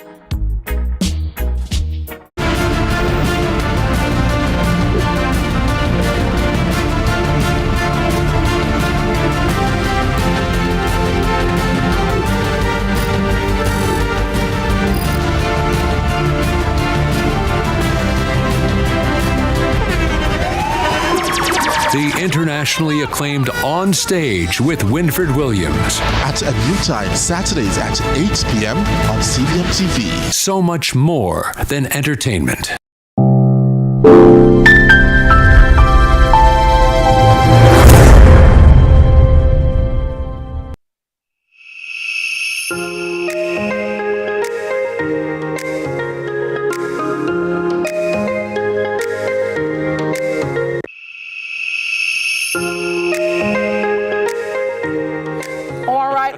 Welcome back. Picture perfect. Yes, take the perfect picture. Yeah. Welcome back to Sunrise. And you know, we always want you in our picture. Now, thanks for staying with us as always. And if today's your birthday, happy birthday to you. Happy birthday. Happy anniversary. Yes. And I know the parents, you know, we just heard from Dr. Banton about getting the kids ready for school. But guys, you know what I'm looking forward to? What's that? Taking the first day picture. Oh, yeah. You know that first school morning Yeah, man. picture? You have to have that first morning picture. My sister, Jody and Forrest, you know, always we always take a picture with Amir on his first day back to school. We're normally there. And so we walk him to the bus stop and we stand up, you know what I mean? So, yeah. Yeah, man. Take that picture. But guess what, guys? I can't really take pictures, but this gentleman sure can. So, Boy Pedro, I don't know if you've ever heard about Peter Thomas or Boy Pedro, but bringing content to life is his second nature. And wherever a camera is in his hands, hello, he works the magic. Now, in this Destination Tuesday, we'll get a look at 5 stunning destinations through his lens, right? Now, we're talking breathtaking landscapes, iconic landmarks, and lesser-known treasures. All Pedro approved picture perfect places. Welcome, Sir Pedro. How are you? I'm fine. Nice to see you. I know this face. I've seen you around, and I've seen you with a camera, but I didn't know that you were such a boss in the picture-taking world. So talk to me about some of these places, because content is everything, and you want the perfect backdrop, you want the perfect place. So talk to me about your places that you've chosen to share with us this morning. Well, let's be honest, like, nowhere is really hidden. Yeah. You get me? So, like, typically if I see somebody, like, post somewhere, and I, like, reach out and say, where is this? Yes. They'll tell me. But it's so funny that majority of the time when I go to the places, I'm always capturing it different than even the people who owns the place or something like that. So, I don't know, it's just the idea, the vision. I'm like, okay, so for example, that picture over there, I'm like, yo, I love how it look. I look at the lighting, the scenery. You look who's at there. you see something that others don't see. Yeah. That's what I do it majority of the time. Well, let me ask you, Pedro, before we even go. So how did you get started in photography? Well, back in 2014, I used to do graphic design. Yes. And then after I used to do graphic design, I used to do like photo manipulation, like put myself with celebrities. You get me? So that's how it all started. Then I moved from that to photography because I wanted some higher photos to be in the Photoshop thingy, right? Transition to video, and then I'm like, yo, all 3 aspects of doing this graphic design and photo, and then it's just a matter of like the different transition, expansion. Yeah, of your talent. and then my brain always working. Like I always want to learn more. I always want to. So my #1 school, YouTube. You get me? YouTube. All right, well, bring us to these different places, Pedro, because we all want to go and take those beautiful pictures, and who knows, maybe we can say, why Pedro for come take some nice pictures. So where do you have to share with us this morning? All right, so one of the first location that I really love is Somerset Falls. That's a extraordinary. In Portland? Yeah, in Portland. Oh, nice. Like Portland is like the key. Like I don't know. That is true. That's like one of the most beautiful places in Jamaica to me. Yes. You get me? Somerset Falls. Then I have Blue Lagoon. Right. Blue Lagoon is a free space. Anybody can go there. You don't need to pay any money to go there. Right. Well, no. Yeah. You get me? You don't need to pay any money to go there. But Somerset Falls, you know, I think the entry fee now is about $1,000. You get me? So, and incidentally, I'm happy you said that word, Pedro, because I saw a gentleman, I think he actually runs Somerset Falls, and he was actually telling me that they are reopened, because remember one time, the water did dry up, I don't know, but he said the water is back now. And it's in full. So I'm like, oh, the water is back? Oh, nice. Yeah. So you're saying Somerset Falls. Yeah. But how do you actually take the right picture, Pedro? Like, oh, you know, where to stand up or to catch the lighting? well, okay, so for Blue Lagoon, it's a very wide open space. So once the sun hits the water, that's it. Nice. I don't know. It's picture perfect for me. And but like you got drone, like I don't know. It's just a frame in the angle. So if I see like a boat in the water for Blue Lagoon, like it is the only boat. So I'm not going to capture like a boat that's blue, because the lagoon is blue from above. So, right. Like a yellow boat. Yeah, or a red boat. For example, your red shirt just pop. So that's how I look at it. So I look at different contrasts in the photos, right? So that's how I look at it. Where else is good? All right. So I've been like outside of the country. Yeah. Right. So for example, one of my well-loved spots to this day is in Barbados, and that's by the Turtle Sanctuary. Okay. I wish Jamaica had a turtle sanctuary though, because like in Barbados, I can actually swim with the turtles. Oh wow! You get me? Turtles that are like massive, like very big. Yeah. You get me? So that's like, and the water is so crystal clear, and it's kind of sad that 90% of Jamaicans don't really know how to swim. You get me? So it's good that I've learned Look at the way turtle. to swim. Oh, that's so pretty. Good morning to everybody from Barbados, all my BIM family. BIM Massive, good morning to you. All right, where else do you think is memorable or that you can share with us? Grenada. The Spice Island. Yeah, the Spice Island. So I don't know how them pronounce the location. So it's Granatan or something like that. Yeah, yes. Yeah, so that is a reserve, a wildlife reserve, national park. So based on the name national park, that park actually has monkeys. Okay. Yeah, so and it is so massive. And then when I went over there, I did a aerial shot at the space, and I'm like, yo, went through the clouds, and I'm like, yo, it's so massive, very peaceful. You can legit drop a pin and hear it. Unfortunately, when I went there, I never saw any monkeys. That's very bad. But you have animal reserve people who can actually call them for you. Okay.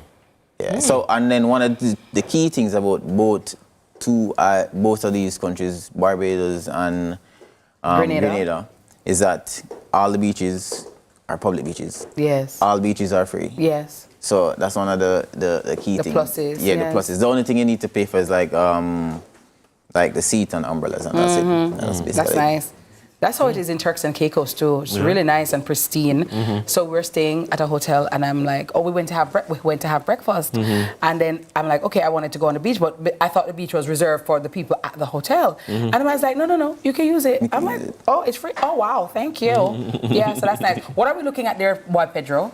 All right, so this location, like I've been to so much locations, sometimes it's so hard to really remember. So this location is actually in Clarendon. Oh wow. Yeah, so this is let's say it's like a hidden spot. Like many people wouldn't really go to this location. Is this a river? Yeah, it's a river. A pond. It's a river, but it is connected. Yeah, I think it's connected to Black River. So you have actually crocodiles in those waters. Okay. Oh, wow. All right, crocodiles, go deep. All right, I won't be there. Look at who won't be taking a picture. Right there. I hear crocodiles. I'm out. And then none such falls is a none such caves. None such falls. But none such falls. Okay. Yeah, none such falls. So that's in Portland. To be honest. Make me feel like I want a drone. Yeah, man, like that's the best way to capture everything. Yeah, like even if I bought it, I wouldn't know how to use it. It's very easy. YouTube. But I want to be in the picture. How am I going to get me in the picture? You put it up high and make it look down on you. Then it's not too much for. Look here now. We can't get back to the Polaroid picture or something. Listen, you see them technicality here. I have carpet tunnel and the things. I can't. It's a lot. I just want to take a nice picture. And you know what ideally I would want? I would want an actual picture and put it in an album. Can I get that? Somebody? Yeah, you can still buy an album. Yeah, more to album. You know what I mean? Like you go on pharmacy or something like. Yeah. I guess. But Pedro, if we wanted to book you to take some of these beautiful pictures, like me, I can't take them for myself. Dennis is the picture god, right? He knows the angles, he knows this, I don't know it, right? But I want the nice pictures. How can we find you on social media? Well, for me, all platforms are the same. Boy Pedro, anywhere, even on my website, because I have a website as well. Boy Pedro. Yeah. All right. Now that's BWOY? PEDRO. Very well. All right, Pedro, thank you for sharing. Nice. Thank you very much. Our guest has been Boy Pedro, the renowned cinematographer. Well, there's more sunrise after the break. Cinematographer.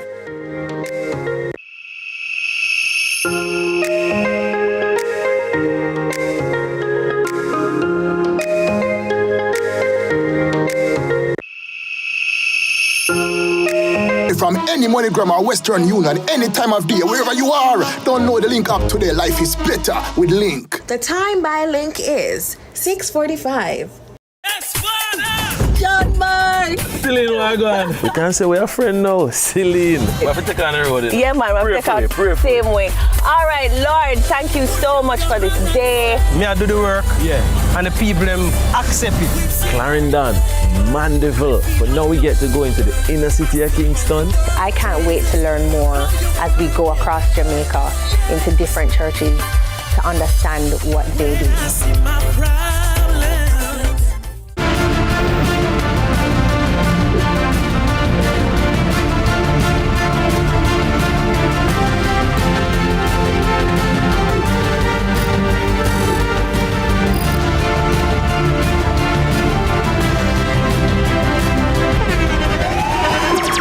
The internationally acclaimed On Stage with Winfred Williams. At a new time, Saturdays at 8 p.m. on CVM TV. So much more than entertainment. Five-star restaurant over here. Radam. No, you're kidding. This is your girl, Diva Madonna with a capital D.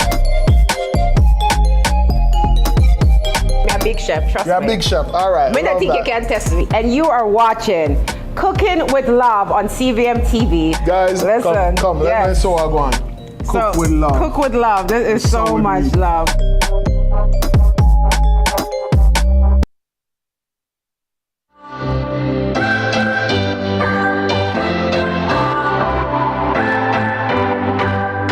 What's your story? What's your sign?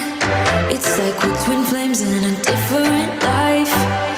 Deep connection lights a spark. It's like you know me in the depths of my... Thanks for staying with us here on Sunrise. Well, another year, another call for safer school environments and conflict resolution solutions. Well, now the Violence and Conflicts in Schools Town Hall meeting is scheduled for this Wednesday and will bring together educators, parents, students, and community leaders. The focus is to uncover the root causes of school violence and identify the effective prevention strategies. Now, President of the Jamaica Alumni Association of High Schools, Evan Thompson, and Public Relations Officer Carla Myrie join us this morning to share more. Good morning to both of you. Good morning. Good morning. Good How are morning. you? Doing great, thank you. When I heard it was Evan Thompson, I'm like, oh, by Evan Thompson, the meteorologist extraordinaire. The man who them say, if him don't say it, then don't believe it's coming. If Evan don't say hurricane, I ain't moving. I ain't moving. Until Evan says so. Not buying a single I ain't buying nothing. bully beef. Yeah, when I see Evan, I know it's serious. I know it's real. But it is so important. You know, we were having a conversation this morning, and I was saying that when we look at the teaching and learning process, a key stakeholder has to be alumni. The schools that do better are the schools that have strong alumni associations. That's true. And schools that are improving are the schools that, if you notice, their alumni associations are stepping up. And so this association is very, very important. So tell us about how it is now that you have come together to try to add your voice to this matter of violence in schools. You know, this whole matter of violence in schools is something that has to attract your attention if you went to school. Yes. Because you see these things happening, you wonder what is happening really in terms of how people's are thinking differently in our schools way back in the day. You know, there's the feeling that you had to follow the rules, you had to make sure that you were on your P's and Q's if a teacher was present. But now teachers being present seem to not even make that much of a big difference because people have come into their own, and you know, we see unfortunately that it has resulted in people just, students, just living lives that are chaotic, really, I suppose part of the reflection of our society. Yes. But right there in our schools, we are seeing it happening, and in our own schools. So especially when we see something happening and we realize that it's happening in our own school, then it just hits us in the face and we say, well, there's something that we have to do about this. You know, we went there and it wasn't like this in our time. So let's see how we can make a difference to change it. So unfortunately, it's one of those things that happen with the development of our nation and with So talk to me about what form does it take. So how many schools are a part of this, Carl? Like, and how can somebody join to say, okay, I would like my school to be a part of this association, and what steps do you actually take to implement this kind of awareness against violence? Okay, so at the moment we have 46 alumni associations that are a part of the umbrella body. Membership is open to all alumni associations. It's a simple process. We have a website, jaahs.com, where persons can go on and see information about how one can become a member. This town hall is one of the initiatives that we use to amplify the work that is already been done in some of the associations as it relates to mentorship. And so because this problem is bad and is getting even worse. We think that it is important that we let our voices, the collective voice of the past students body, be heard, and to also make our contribution towards whatever strategies are put in place to stem this You know, situation. the challenge with school violence is that when I was going to school, you used to hear, oh no, it's the worst set. Every set is the worst set.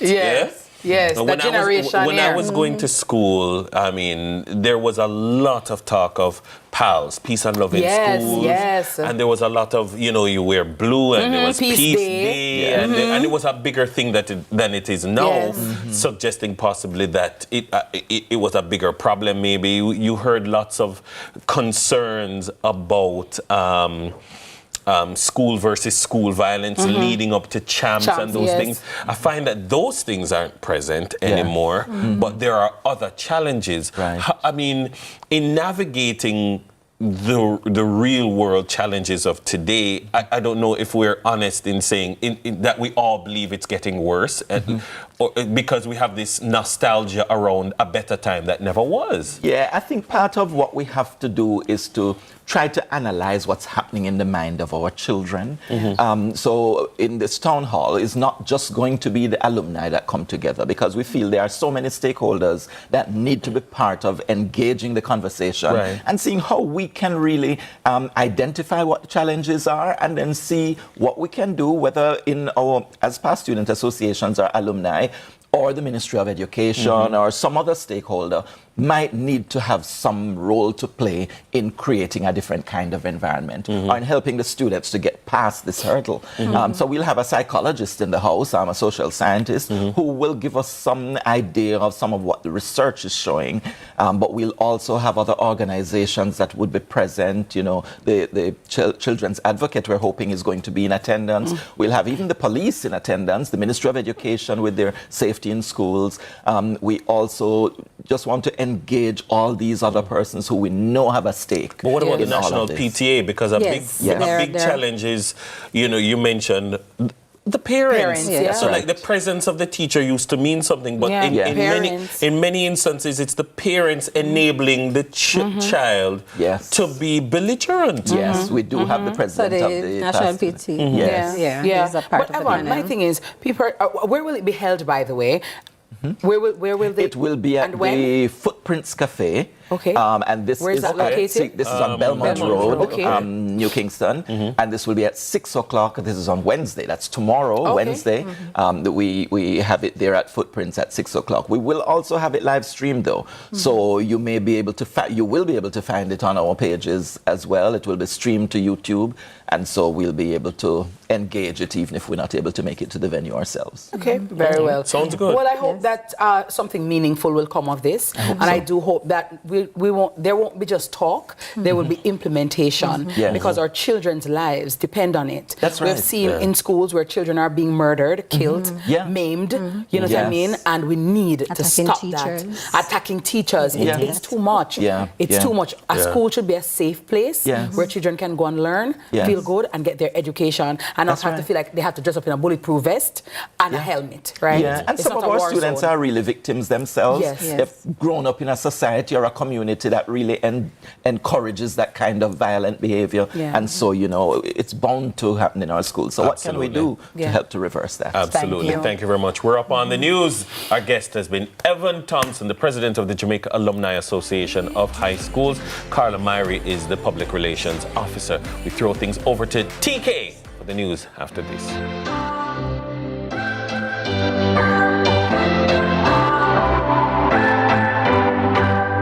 What's your story? What's your This is the Aedes aegypti mosquito that spreads the Zika, chikungunya, and dengue viruses. Search for its breeding sites and destroy them. This is the Aedes aegypti mosquito that spreads the Zika, chikungunya, and dengue viruses. Protect yourself from the bite of this mosquito. A message from the Ministry of Health and Wellness. John Mark! Celine, where going? You can't say we're a friend now. Celine. We have to take on the road. Yeah, man, we have to take on the same way. All right, Lord, thank you so much for this day. Me, I do the work. Yeah. And the people them accept it. Clarendon, Mandeville. But now we get to go into the inner city of Kingston. I can't wait to learn more as we go across Jamaica into different churches to understand what they do.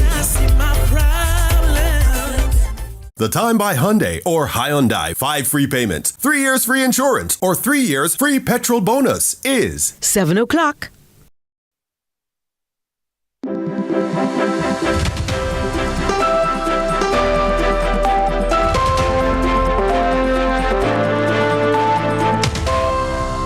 Good morning. Welcome to Morning News. I'm TK Dawkins. Finance Minister Dr. Nigel Clarke is stepping down from the Holness-led cabinet for a significant new role. As the nation anticipates the announcement of his successor, the minister says that he is pleased with the performance of the Jamaican economy under his stewardship. Speaking on Lead Story last evening, Dr. Clarke said the macroeconomic foundation for Jamaica is on firm footing. Well, George, it is incontrovertible that Jamaica's macroeconomic fundamentals today are at the strongest level that they have been in 50 years. Our foreign exchange reserves are greater, higher than they've ever been. Our debt is on track to be at the lowest level in nearly 45 years. Inflation has moderated and is now in the target band of 5%. Unemployment is at historic lows. And we have, up to the last measurement, had 10 quarters of consecutive economic growth. The foundation is strong. We have reserves and we have buffers. Meanwhile, Dr. Clarke says he is confident that the administration will be able to find a suitable replacement for him as finance minister. Is there the talent? Are you leaving a government with the talent to put someone in place at the Ministry of Finance who can do the things that you've said will lead to success? Yeah, absolutely. Absolutely. Remember that we have discussions at our cabinet level. People are familiar with the policies that are in place, and there are certainly persons who are capable of making the right decisions. What's important is that they get the support. Energy Minister Daryl Vaz is addressing widespread social media rumors about a supposed oil discovery on Jamaica's shores. With speculation running high, the minister stepped forward to clarify the situation. Ramon Gordon has the details. Energy Minister Daryl Vaz is slamming as false the social media reports claiming oil has been discovered off Jamaica's shores. As Minister, I can categorically state that there's no such thing. It is absolutely fake news. On Sunday, Minister Vaz revealed he had received several messages on the matter. However, the energy boss is denying the claim, urging the public to disregard them. It is just simply untrue. The rumors, which claim the discovery of oil equivalent to 7 billion barrels, have sparked widespread speculation on social media, with some even suggesting a cover-up. However, Minister Vaz has dismissed these allegations. stating that he would be the first to share any such development if and when it occurs. I, as minister, would be the first one to be excited to share any such good news if and when that happens. So until such time as you hear from me, while I'm minister, disregard all information in relation to Jamaica's discovery of oil. Meanwhile, United Oil plc, the British firm with exploration rights off Jamaica's south coast, has identified promising fields offshore St. Elizabeth and Westmoreland. These areas could potentially yield over 1 million barrels of oil per day, with total projections nearing 12 billion barrels. United Oil has until January 2026 to decide whether to proceed or abandon the license, although they've hinted at moving forward before 2028. Ramon Gordon for CVM News.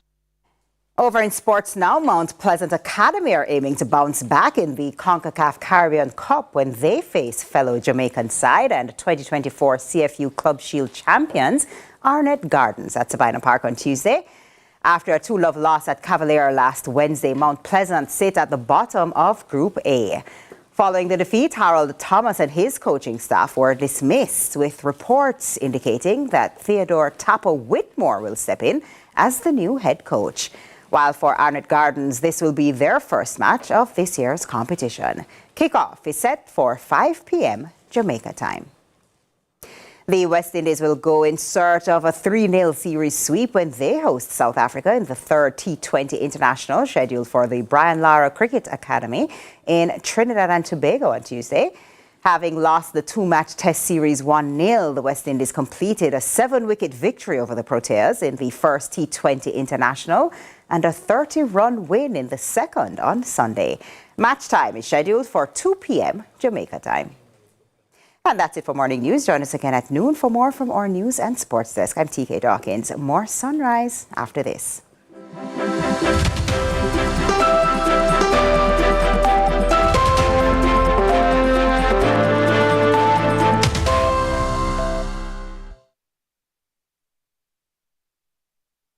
Cheesy Bites Pizza. Yes, 4 of your favorite flavors. I could have the pizza, the Cheesy Bites crust. You a try first, whichever one you rather.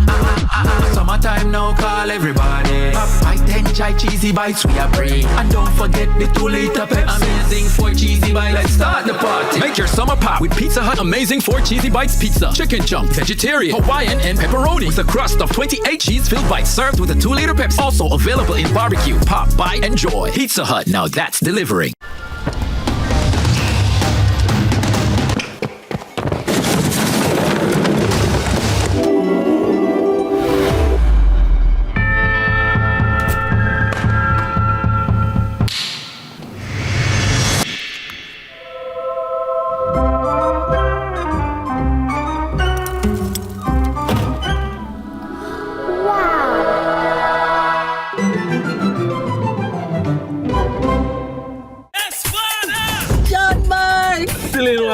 We can't say we're a friend now, Celine. We have to take on the road. Yeah, man, we have to take on the same way.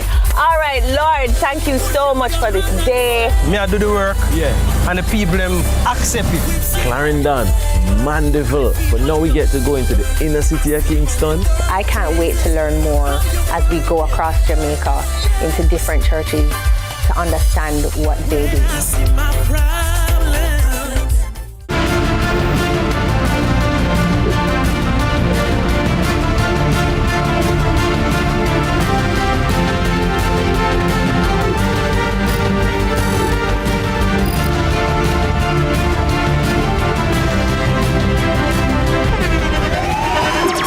The internationally acclaimed On Stage with Winfred Williams. At a new time, Saturdays at 8 p.m. on CVM TV. So much more than entertainment.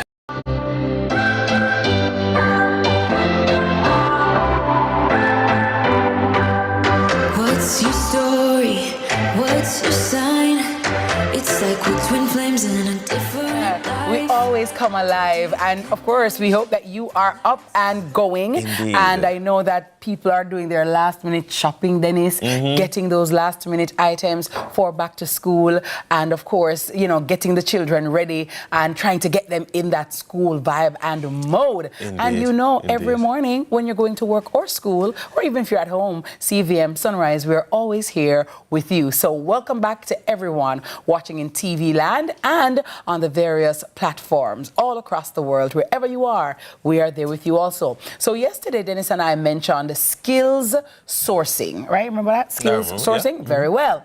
Because as summer winds down, the school year approaches and many young adults find themselves at a crossroads. High school is behind them and college isn't necessarily quite their fit. So guess what, Dennis? Well, we have to find something to do. Why not use this transitional period to gain a skill and launch a dynamic career as a graphic designer? Brand stylist and CEO of Empire Designs Academy, Royanne Walsh, joins us to share how she's helping others hone their creativity and take practical steps towards a fulfilling career in graphic design. Good morning, Royanne. Good morning. How are you? Design Av Masterclass. I'm great. I'm loving it. Well, first of all, your art must clean and good because you're not selfish. Most people would want to get the skill for themselves. Yes. And yeah, man, make money. But you're saying, why not share the information? Share the skill. No gatekeeping. I love it. I like that. I like that. Why you say so? I don't know. I just love to share what I know. I feel like other persons can also benefit from it. And so I decided to, you know, share my skill with other persons who would be interested in learning as well as gaining an income from this industry. Right. We've often heard about graphic designers, right? Yeah. But who is a graphic designer? What can a design say? And how is this really profitable? Okay, well, graphic designing is basically designing, for example, you have logos, business cards, flyers. When you talk about events, you know, promotional flyers for events, weddings, you know, invitations. Just putting an image to, for example, a brand or a business. Right. But in an era where there are now apps and AI that you can just bing, and it's ready. And all of those. Yeah. You know, people might feel like your line of work and your creativity are under threat, but actually, you're seeing it as an opportunity to thrive. Right. I honestly see it as an opportunity and not a threat because it can possibly make your job, not even possibly, it can make your job as a graphic designer much easier and it gives you a lot of ideas. So I don't see it as a threat. I see it as an opportunity for us to, you know, better our skill and just, you know, make things more efficient and effective. So what skill sets do I need to be a graphic designer? So like, how do I know that graphic designing is for me? What are the prerequisites for your course? Well, once you're a creative person, you can. Once you're computer literate, because you work on the laptop, on a software, so once you are able to use the laptop and you learn the skill, you learn how to use the software, you'll be good to go. You can be beginner. You don't need to have any idea about graphic design, but once you have that, you know, that creativity and you are willing to express that creativity through this platform, through graphic designing, you're good to go. Amazing. And how long is the course, Royanne? The course is for 4 weeks. However, we start on September the 26th. That will be the orientation. Okay. And then it's in October, 4 weeks long. 2 days in person at the Pegasus Hotel and 2 days online. Do they get some kind of a certificate at the end of it? Yes, they do get a certificate of completion afterwards. Okay, nice. I like it. You know, where is graphic design going now? What are some of the trends that you see that are good, first of all? Trends. Well, I would say I would stick to being minimalistic because I think minimal things actually, they make a better statement for you. So I wouldn't say, I like to keep it on the simpler side and not nice doing and clean. Nice and clean, not doing too much, not too much glittery stuff. You know, just keep it nice and professional. But in terms of trends, you just have to really stick with what's going on in the industry and make your own statement. Like, don't be too trying to stay within what everyone else is doing. Just be different, try to stand out. That's the most important thing, and make your mark on the industry. It's so funny because like this minimalist trend that I see in graphic design going around. So like, you know, when you look at some companies, they used to have some fancy logos and now them trimming it right down to the bare bones. Like even some football teams that had beautiful logos. No, it's just one circle with something very basic in the middle. Yes. And I'm but like, it still stands out though. It stands out, but I kind of miss the old school graphic designers and you know of yesteryear who were doing things very extravagant and fancy. You know, no, well, I mean it is very interesting. Yes, but where depends the field is going. Sorry, it depends as well on the brand itself. Yes. So if they, you know, there's someone that really wants something that's extravagant, then we give them that. So we're very flexible. We can make whatever it is that you want. If you want to keep it on the simpler side, so even if you want something that's, you know, somewhat of a little thing, we can do that as well. We're very flexible. Very flexible. Well, is there a cost to this course? And you said it was being held at the Pegasus. Well, tell me the time that it will start, and is there a cost associated? All right, so it's $10,000 deposit to sign up, and then the balance would be $40,000 right now. However, I do have flexible payment plans for persons who, you know, might not be or probably on a budget as relates to the dates. So it will be two Saturdays in October.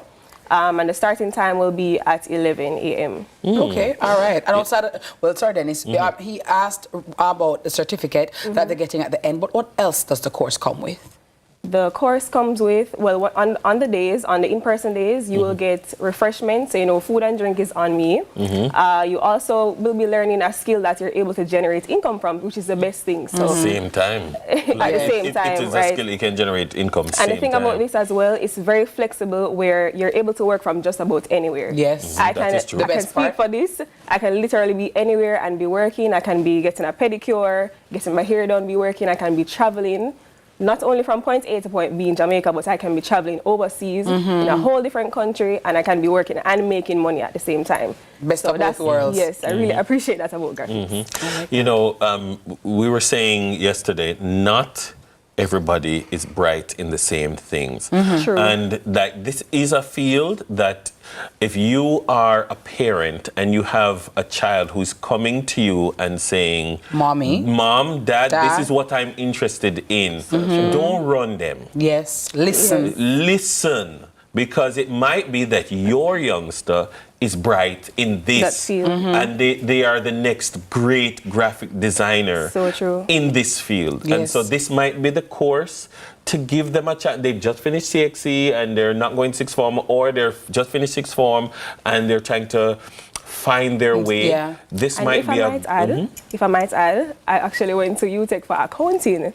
So for persons, I know exactly. There you go. Exactly. So sometimes we really have to just stick with our passion and what we enjoy doing. So parents, if you're watching, allow your child or your son or your daughter to just, you know, express themselves in other ways and do what they actually love. Right. You know, the redirection of Roy had. You know, from Holy Childhood to UTech to graphic design, to accounting, to now graphic designing, to now having Designer Avenue class. Yes. You know, I love it. Love it. I really. And where can we get more information on social media? On my website. So it's www.empiredesigns. Now the designs is spelled a little different. It's DESYNZ.com. Empire Designs. Thank you very That's much. the graphics in motion right there. You see that? Because Ryan said, I'm not do the regular design. No, nothing regular. No regular, schmegular, none at all. So it's different around here. Lovely. Ryan Walsh has been our guest, Miss Designs herself. Coming up next, it's time to put on our safari hats. We're heading into the world of wildlife biology. In When I Grow Up. When I grow up, I would like to be... What's your sign? It's like we're twin flames in a different life. Deep connection lights a spark. It's like you know me in the depths of my heart. Protecting Jamaica's borders is a key priority for the Jamaica Customs Agency. The JCA will remain vigilant and resolute in effectively fulfilling this mandate. The time brought to you by the Jamaica Customs Agency is 6 o'clock. JN Bank Small Business Loans is linked to so many stories of ordinary Jamaicans and their extraordinary success. We're very proud to have helped small, medium, and micro businesses come to life and thrive over the years. It's a demonstration of our strong belief in the business ambitions of Jamaicans. Come, talk to us. Tell us your business. Let's start a partnership and let your business plans appear in real life. Head back to school with all you need from Courts. Get huge savings on laptops, tablets, smart devices, and everything they need for the new term. Shop smartphones starting at $15,999 and laptops starting at $69,999. Plus, get 20% off office desks, chairs, and bookcases, and 10% off printers. Shop for them today and pay later. Welcome back to school with all you need at Courts. Bringing value home. Offers end August 31. Conditions apply. Look who we have in the cut. No, today episode I got nice. Legends, Senator, my longtime brethren, the great all-star, the king, and the man himself. Salute! You know, as man, we're not too go specialist, and that's the pinnacle of the problem. We want some new era. Do what you love and you never work a day in your life. Lie! You work till you win.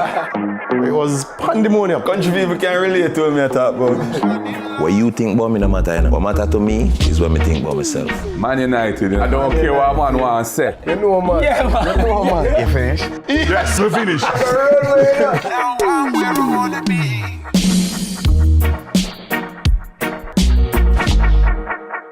The Cut is brought to you by Flow and Guinness.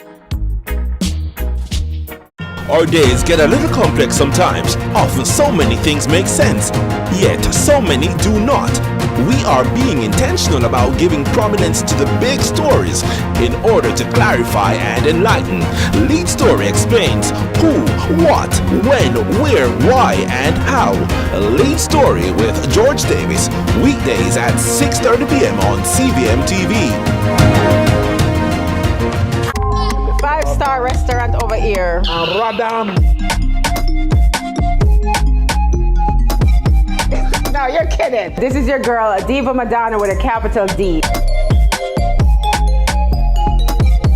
I'm a big chef, trust me. You're a big chef, all right. I don't think you can test me. And you are watching Cooking with Love on CVM TV. Guys, listen, come, let me show I go on. Cook with love. Cook with love. This is so much love.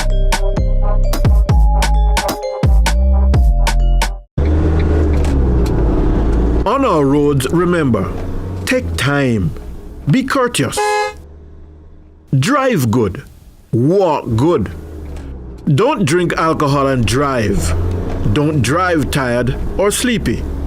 Don't tailgate and don't overtake unless it is safe to do so. And always drive at a speed which will allow you time to stop quickly and safely. Let's keep it safe on our roads.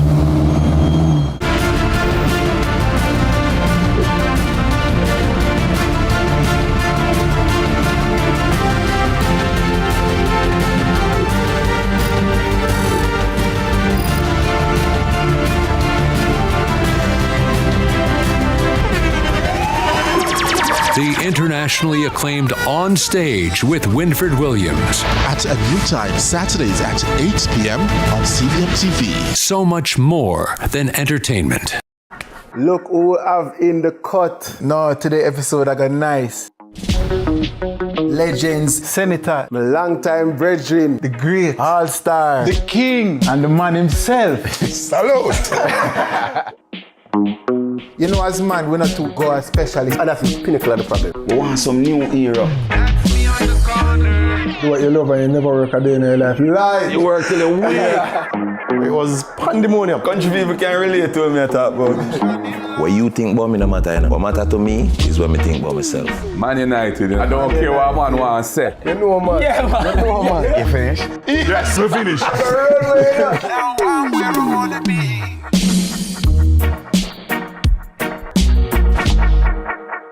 The Cut is brought to you by Flow and Guinness. Bollywood has never been this good. Catch Made for Each Other weekdays at 12:30 p.m. on your drama station. Brought to you by You see me there, you know, Jamaica, me there with Sammy K.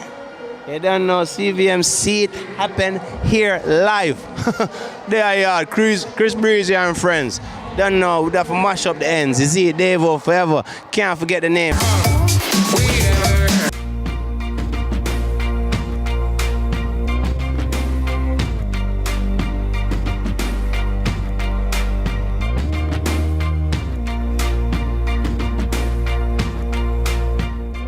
for staying with us. It's in this new segment. It's called When I Grow Up. I really am excited to watch this one. Our Sunrise Future leaders, Nasa Malachi, Israel Genesea Mays, and Jotham will be learning about the career of a wildlife biologist with the one and only Damian White. From diving into underground caves, capturing and studying bats, and wrestling with crocodiles. Think of him as Jamaica's very own Steve Irwin, because that's what he is. Crikey. Over to you, Damian. Rooster. Big up. Boy, I should wear my short pants today, you know. Really fitting with the Steve Irwin thing. Wow. And I'm happy to be known as a Jamaica Steve Irwin because I remember being just like you guys and catching a lizard and scaring the hell out of a number of people. So yes, today I'm going to be talking about the lovely life of a wildlife biologist here.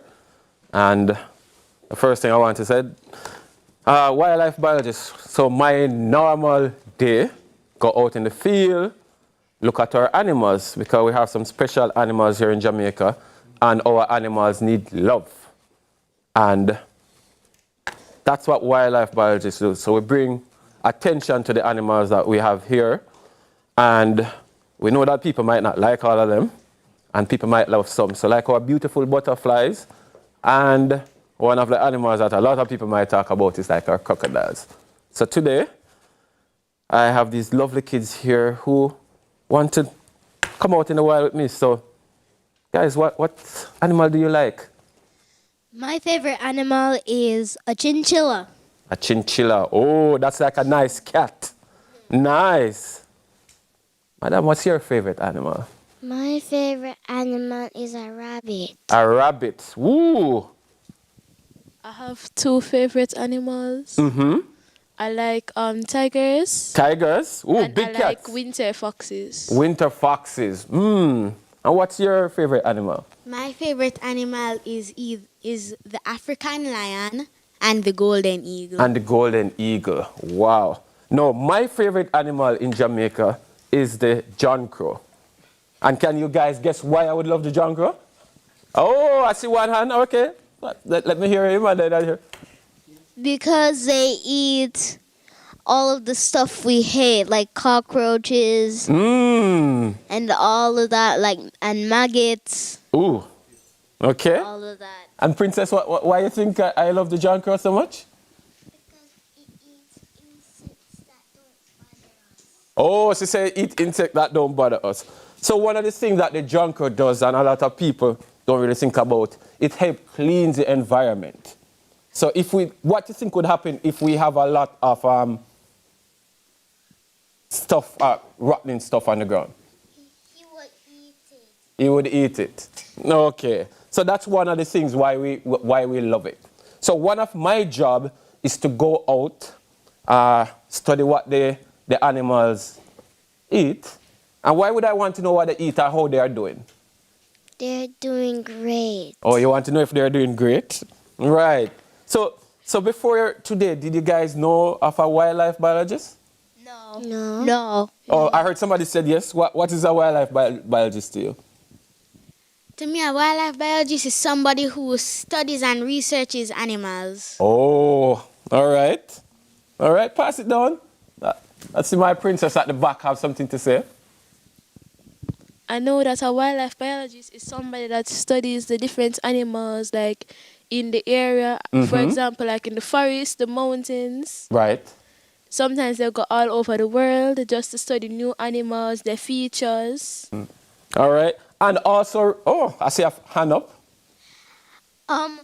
Question.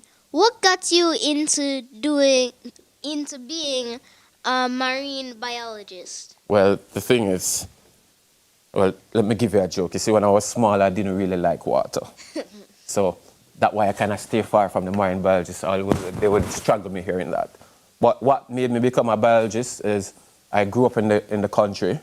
And at the time, I went to a traditional high school, and the only thing they tell you could become is a doctor or a farmer. And when I came to the University of the West Indies, I was introduced to that people out there that study birds, study plants, that don't have to wear office clothes every day, and they go outside working while having fun. And also by protecting some of our animals. So that's why I became a wildlife biologist. And that's why today we want to bring it to you guys that there are other professions you can do. And you can be as cool as me. Mm-hmm. And I should ask you guys, do you guys like to be outside? Yes. What do you like about being outside? I get to see all of nature's beauty and to see what the environment is like. Okay, and I'll pass it down. And let me tell you something. Right. One time at church, I go and I see a bunch of trash on the floor. Right. I pick it all up and I throw it away. That's it, and I hope you throw it in the bin. Same. Okay, that is good. Right, and why is it important for us to put the trash in the bin? So that we can keep the environment clean. Right, and by keeping some of the environment clean, some of our animals would eat that garbage and it would be bad for us. Do you have any questions to the wildlife biologist? Yes. Okay. My biologist, I was at home studying. You were at home? Studying. And when I went back to get dressed, and I saw Ribena on the floor. Oh, you saw Ribena on the floor? That Jordan keep always dirtying up the floor. Oh, dirtying up the floor.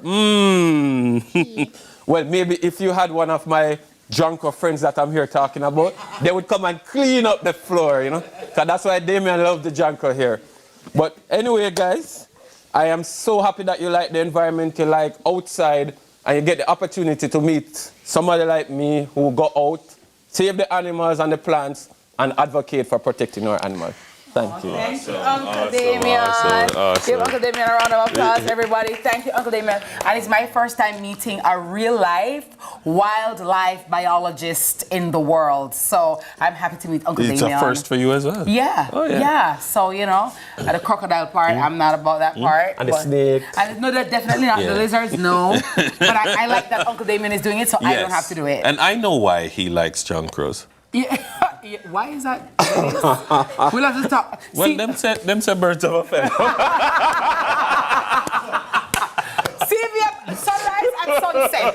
That's for another show. And that's where, thank you guys, you're so intelligent. I love the questions that you asked. And so I want you to give yourselves a round of applause as well, all right? Thank you guys so much. And that's where we wrap this segment of When I Grow Up.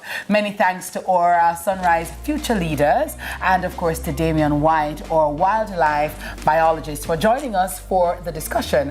On the other side of the break, we have lots more. We're taking a shot of history. Olympic style. We're going to talk to one of our Olympians who made us so proud in Paris just the other day. Just recently. You can stay right here. Right back. CVM Sunrise. Nice, guys.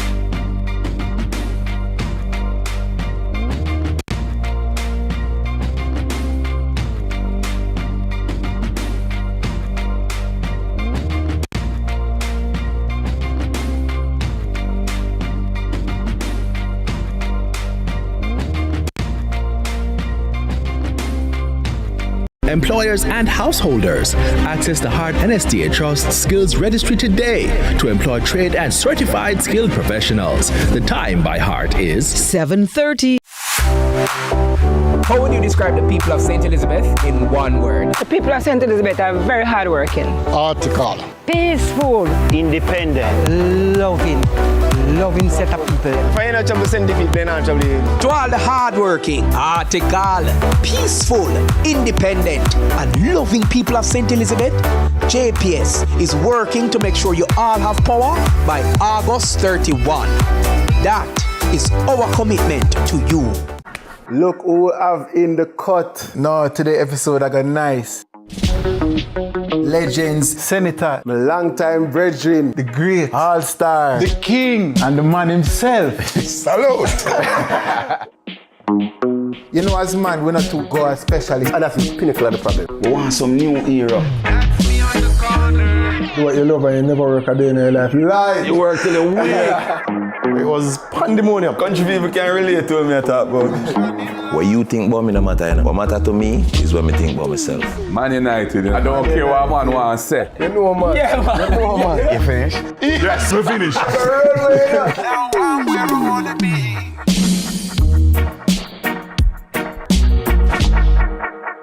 The Cut is brought to you by Flo and Guinness. John Mark! Celine, where you going? We can't say we're a friend now. Celine. We have to take on the road. Yeah, man, we have to take out the same way.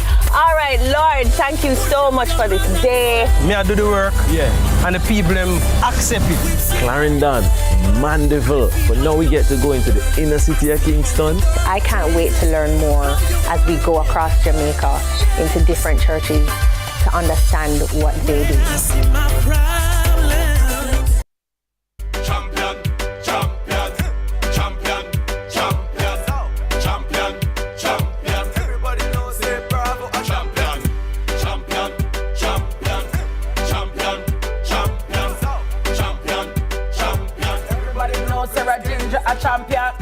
Champion, champion, hey, champion, champion, hey, champion, champion. Everybody knows, says Sunrise a champion. Welcome back to Sunrise, everybody. From overcoming significant financial challenges and limited support from sporting officials to balancing his professional life with intense training.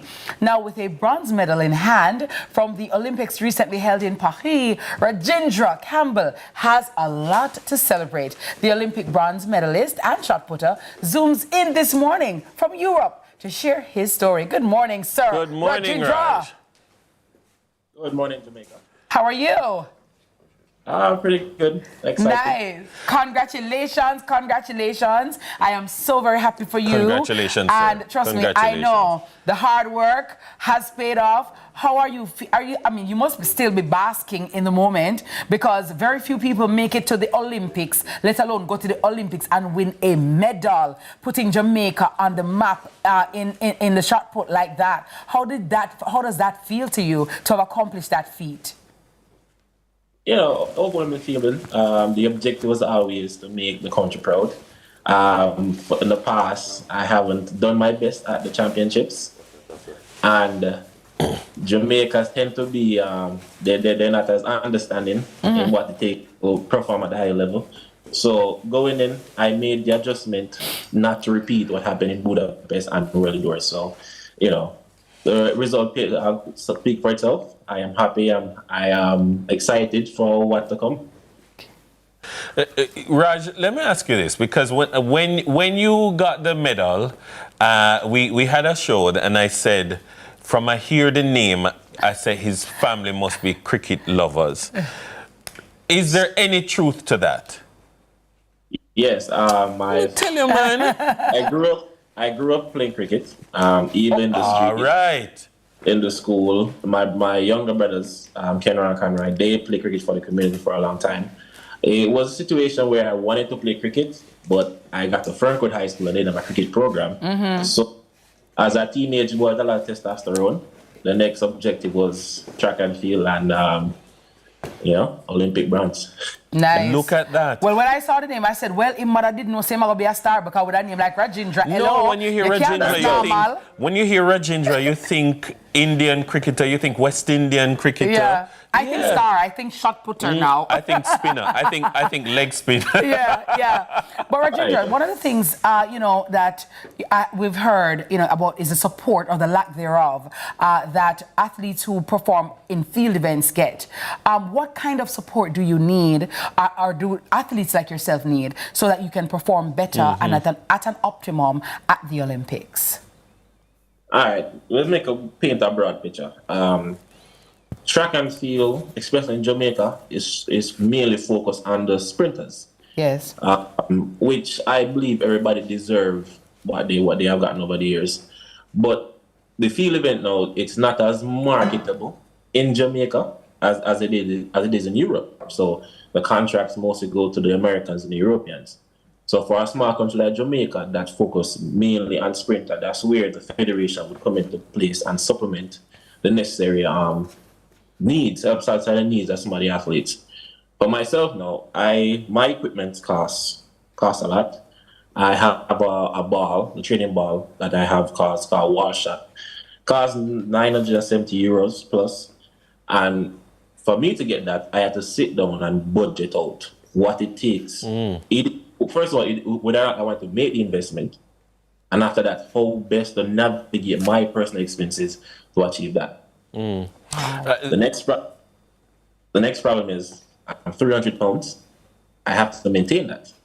Wow. So the meal side of it is something else that a lot of people don't really understand, what the amount of calories we have to intake, the supplements of the body to recover, physical therapy, the entire list.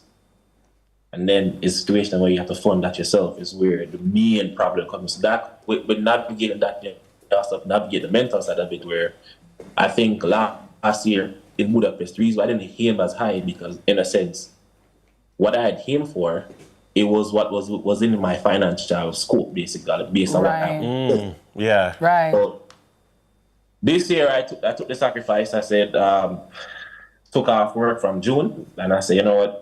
If I'm gonna give it, I'm gonna give it 100%. Yeah. It worked out, and I believe going forward, there will be assistance from the government bodies of Jamaica. But the thing is, I'm not the only field event athlete facing this crisis. Yes. You know. Well, I hope that the authorities will listen to this and see this as a need now to step in, because at the end of the day, when you win, we all celebrate. Yes. And it's kind of unfair that Rajendra and the other athletes, field athletes, have to fund themselves, Dennis, and then when the winnings, everybody are clap like, oh my God, yay, you know? So I do hope that this will be a catalyst for change in this regard. I'm curious, Rajendra, how does life change as an Olympic medalist in terms of the attention and then the funding and the sponsorship, etc.? Well, I haven't seen it as yet, but I have heard good things. The reason for that is the season is not yet over.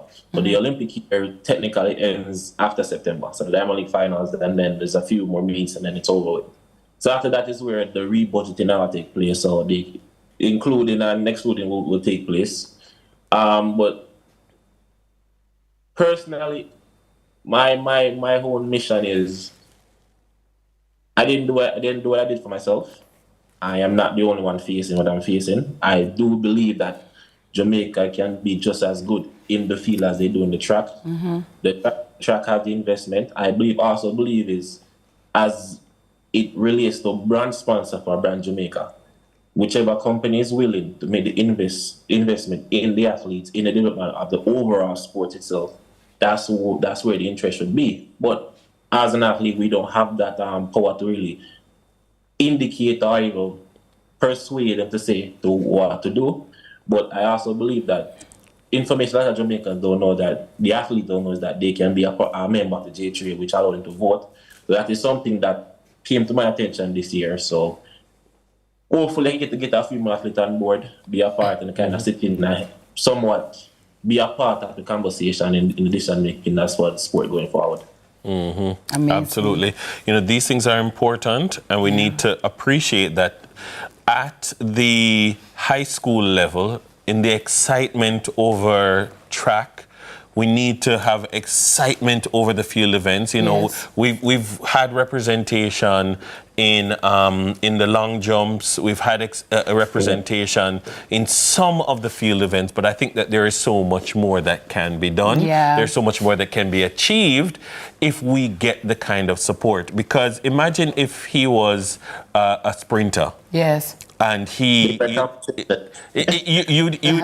see the companies running and say, "Oh, brand ambassador," you know. Well, you know what, Rajendra, we're speaking it into being. So, like, we're looking forward to that. The contracts will be coming to you. You're gonna have so many contracts. They're gonna be.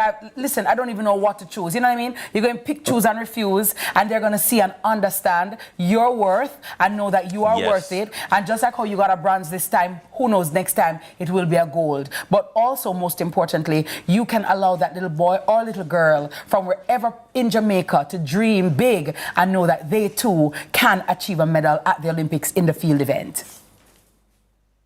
Definitely, yeah. And also have to give a shout out to Odean Richards because I met in 2015 after the bronze medal, and to see a Jamaican, not a Jamaican sprint, but a field event athlete that I'm able to interact with, went to the World Championship on a bronze medal. I was inspired by my own countryman, and it was Frederick Dakers and Travis Michael. So they have been holding the torch very high. Yes.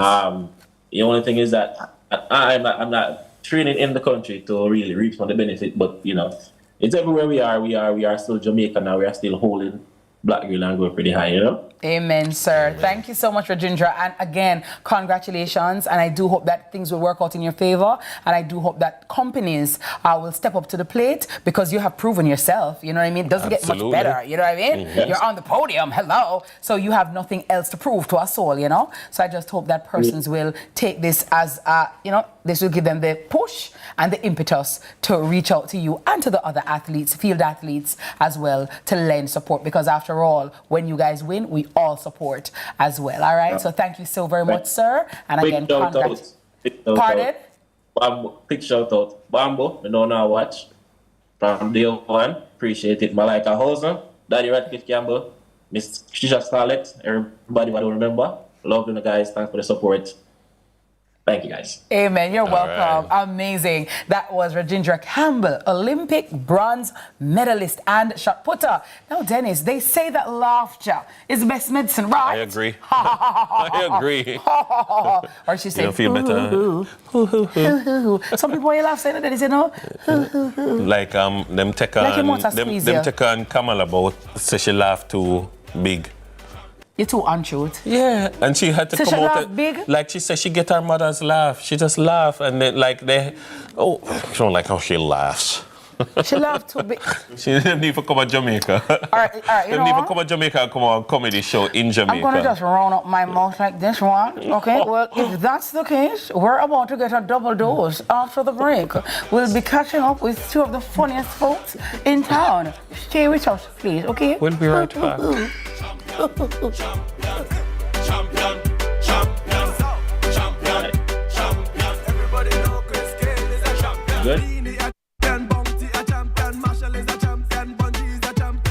This is the Aedes aegypti mosquito that spreads the Zika, chikungunya, and dengue viruses.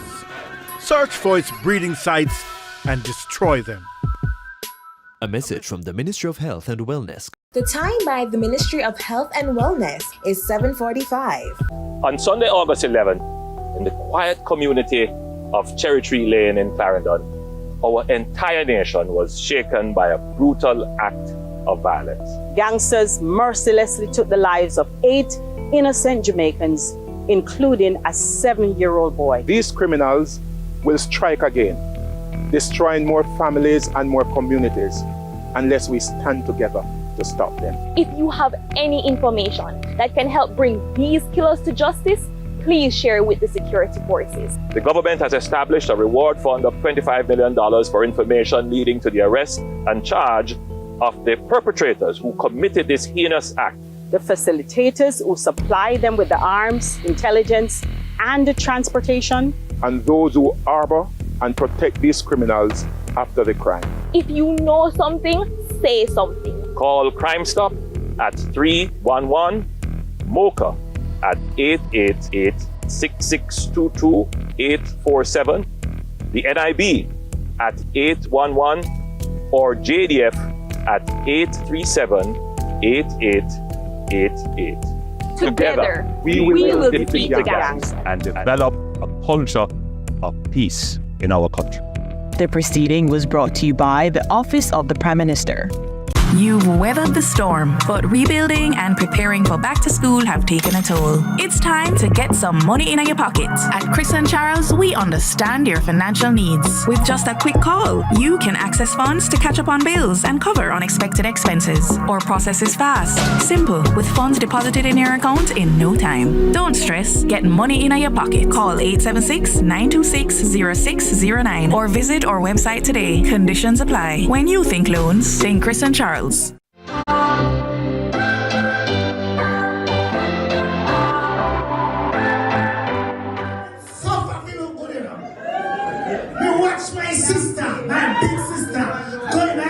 a fight feed going on. When I say fight, it means she fight. She whines, she wiggles, she turns, she pause and rests. Sometimes then my wife put on the clothes and she have to smooth out. They put on a certain dress, she have to smooth out. That's when she dirty so. And me now at the back, no, we have the hard work.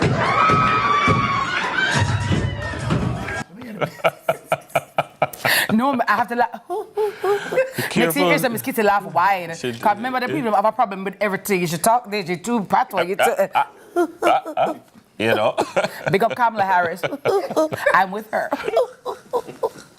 All right, so get ready for a night of laughs like no other. The Johnny Live Comedy Bar Special Season Finale kicks off in just a few hours. It happens tonight at 8. And Christopher Johnny Daly, our comedic host extraordinaire, will be closing out the season with a hilarious bang. The night will also feature Tamiko Sawyer Boy Sawyer, the Bahamian top comic, who is known for turning everyday experiences into comedy gold. They're both joining us this morning. Good morning, gentlemen. Welcome, gentlemen. Welcome. Every time I see Johnny, first of all, I just love you, right? In real life, you know this. Right? But when I see, like, Johnny just makes me want to laugh. Like, even not even open my mouth, just his posturing, you just have to laugh. Let's say, Johnny, stop now. The other day, me got a dentist, and me and Johnny sitting in a wait, and I be laughing. It's crazy. And I like, you know, when people in my cock their ears kind of what we sit down and have our own conversation, and people in my cock their ears kind of want somebody joke. I mean, yeah, we gotta mention dentist, Dennis, because your teeth have to clean and stuff. Yeah. You have to take care of your body. Yeah. Right. Darling, you know I love straight up. You know every time and maximum respect. Look here. But Johnny, I'm so proud of you, right? In the way that you've added structure and the business element to comedy, right? That's right. A lot of people don't take comedians seriously, Yeah. and you know, and you have definitely business. You make it a business, and I really love that, right? Our second year at the Johnny Live Comedy Bar at Johnny's Place, which is a place of our establishment. This is our second season for the year, and we have one season left for 2024. And we're closing out this season with Bahamas' #1 comic. I think people can't miss this. I mean, it's going to be an awesome show tonight. Sawyer is a comic I met in the Bahamas. You know, we went to do a show. Sawyer was on the show, and I said, no, man. You have talent, man. And over the years, we've just been talking, and he's here in Jamaica right now. No, but Johnny, a fire come from. Remember, I'm talking about the business aspect.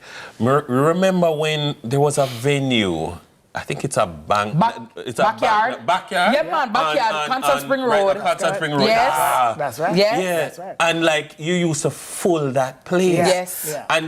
And that showed the business potential of it. Not this is for all of the for the people with money who need to, who need to put their money behind a venture. Like you have shown time and time again that money can be made if you put a time, good patience, product. hard work, and belief. You can put a product out there and you know why I love it? Because so many people complain there's nothing to do in Kingston or it's all the same. And what you show is that no, you can put on a comedy show. The model is straight up, like I said to myself, if we can go to a dancehall session every week in Jamaica, like you can keep a session, they do it. Up to Mondays, every week people go, and the same selectors them, and the same people them, and usually the same music. I said, then why we can't do stand-up comedy? True. Where you can't just come and get the same jokes. No, fresh. Comedians have to be working now, right? You can't have the same host, but the host has to be somebody like myself who's creative, who's going to go there and stimulate the mind and get people thinking and laughing at the same time. And then we mix it up by injecting comics from overseas. Comics from the US, which I've done before. Cindy and Boyson, Cindy and Jane was my comic that closed my last season. And now I'm bringing in Sawyer from the Bahamas. But Johnny, Jamaican people are very funny, you know. The person will be funny and the people them still sit down, like, him can make it? Look here, if he wasn't funny, if I didn't think he could do it, he would not be in Jamaica. I don't choose comics what I think won't work. Well, Sawyer, how do you feel to be here? The pressure, turn up, sir. The pressure is definitely on. Yeah. The pressure is definitely on. Make sure you have your passport there and not them people in the ears there. I know. But see, the good part about it is, Bahamians are the same way, especially when they pay money to come watch your show. They sit down like this. You better make me laugh. I pay $35. You know, make me laugh, and they want their $35 weight. But I like to just keep it as real as possible because I talk about real life. Yes. I talk about growing up Bahamian. I talk about being a parent, and everyone can relate to being a parent. I get adults now, so it's different parenting, you know. Yes. So now I talk about these type of things. I talk about driving in Nassau, which is simply almost the same thing as driving in the Jamaica, but much faster and scarier. Because I was scared. I'm not gonna lie, I was scared. Him buck up on couple of taxis. Which road? Red Hills? Yeah, you know. You have to carry more Red Hills. Yeah, man. Red Hills Road is an experience. Yeah, I shouldn't be holding the seatbelt belt through my hands like this when I driving, but that's what is happening.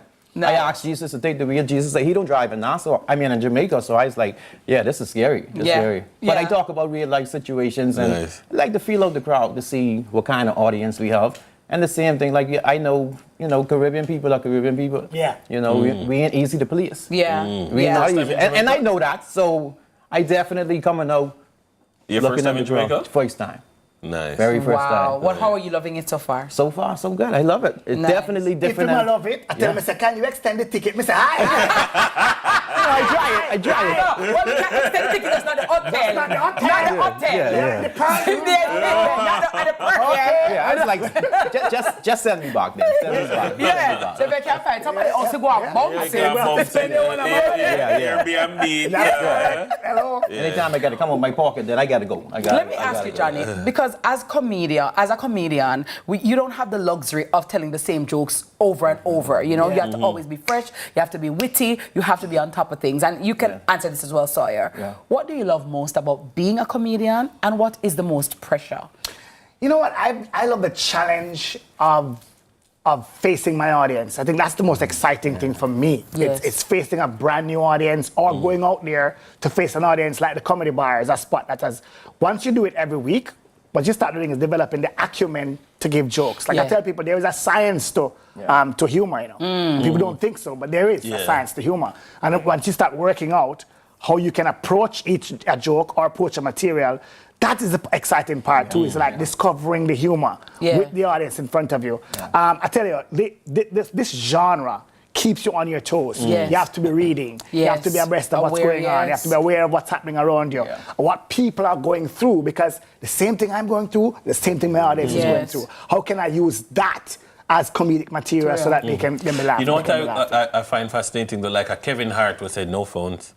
No phones, because you're killing my material. Are you? And that's because Kitty mentioned something. You can use the same joke over again, but you can remix it. You can mix it up, remix it, really come back again. But like if it's gone viral. If it's gone viral, then there's a problem. Which is why in Jamaica people get away with a lot of things. For instance, because we're not so big like a Kevin Hart. Sometimes you want them to have a phone in there, so that they can post it themselves and people can see it. And what you ask them not to do is to post the entire joke. Don't post the whole thing. Post 30 seconds, post a little bit, post the punchline, but not the entire joke. But you want people to know that it's happening, and you want people to, because the truth is, stand-up comedy as a genre is still in infancy in Jamaica. I tell people, I'm excited about the fact that people still don't know a lot about stand-up. A lot of people still don't even know that I have a venue. Wow. So where is this venue, and where do we need to be tonight? 35 Dunrobin Avenue, Johnny's Place is the place to be tonight. You can park at Dunrobin Plaza or 33 Dunrobin Avenue. Literally, it's the hub for stand-up comedy in Jamaica. What time? 8 o'clock, be there at 8. You can call 260-1637 to book your space. WhatsApp the number 260-1637. It's an awesome experience. We have regulars, Kitty. We mean regulars. We have regulars who come there every single Tuesday. So for where? Wear your nice, good clothes. Number one, wear that shirt. Where for wear? You're segue me. You're segue me. You gotta be witty, like Miss Kitty. I brought gifts. Hello, somebody. No, all right. Yeah, look for the appropriate side. I don't know, but you don't know. This is hot. Zoom in. Red for Miss Kitty. Coming in hot. Some of their people. Witty like Miss Kitty. Coming in we hot. have branded shirts there as well. You know the thing, go. Nice. The thing turn up, man. Johnny, I'm proud of you. Big ups to you, my love. JohnnyLiveProductions.com for everything going on with me right now. Loving it. Sawyer, welcome to Jamaica. I wish you all the best. And if I can make it, I'm going to try my very best. No, you're going to make it in. I'm going to call. I know your number, Kitty. I know you have here. Johnny. Force them to come here. You get a shot, man. You don't say you want me, you Security. She have night shift duties. Yeah. Security not to be nothing, Johnny. If you see that man, don't let me in. I'm going to call police. See the man that going to wrap up saying them not on the show. Yeah, but I don't know why they put us here. I understand they should put us at the head part because they know we have 3 vice over here. That's roll out. Comedies in the air. Sorry, boy. Thank you so much for coming to Jamaica, my brother. Thank you so very much. That was and always is the iconic Christopher Johnny Daly and Tamiko Sawyer from the Bahamas. He's going to be at Johnny Live Comedy Bar tonight. They're having their special, their season finale, and we're inviting all of you. Listen, laughter is the best medicine. I would know time hard, life rough. I know if I would never have no light, no water, and it's a bag. It's a lot. Yeah. But you know what? We're definitely going to keep laughing because there's so many things. Smile a while and give your face and your heart a rest. Someone are too serious. Someone are too serious and you need to laugh. And not, Boss a big. Then you know the laugh when you laugh a little. Them laugh. Then No, laugh you know, hold on, no? You know the laugh when you rock. Of course, me laugh to tears. Yeah. To tears in here, so. Yeah. You know, and Then that's it a real gets laugh, you know. Well, guys, we're going to wrap right now. Yes, that's yeah. all.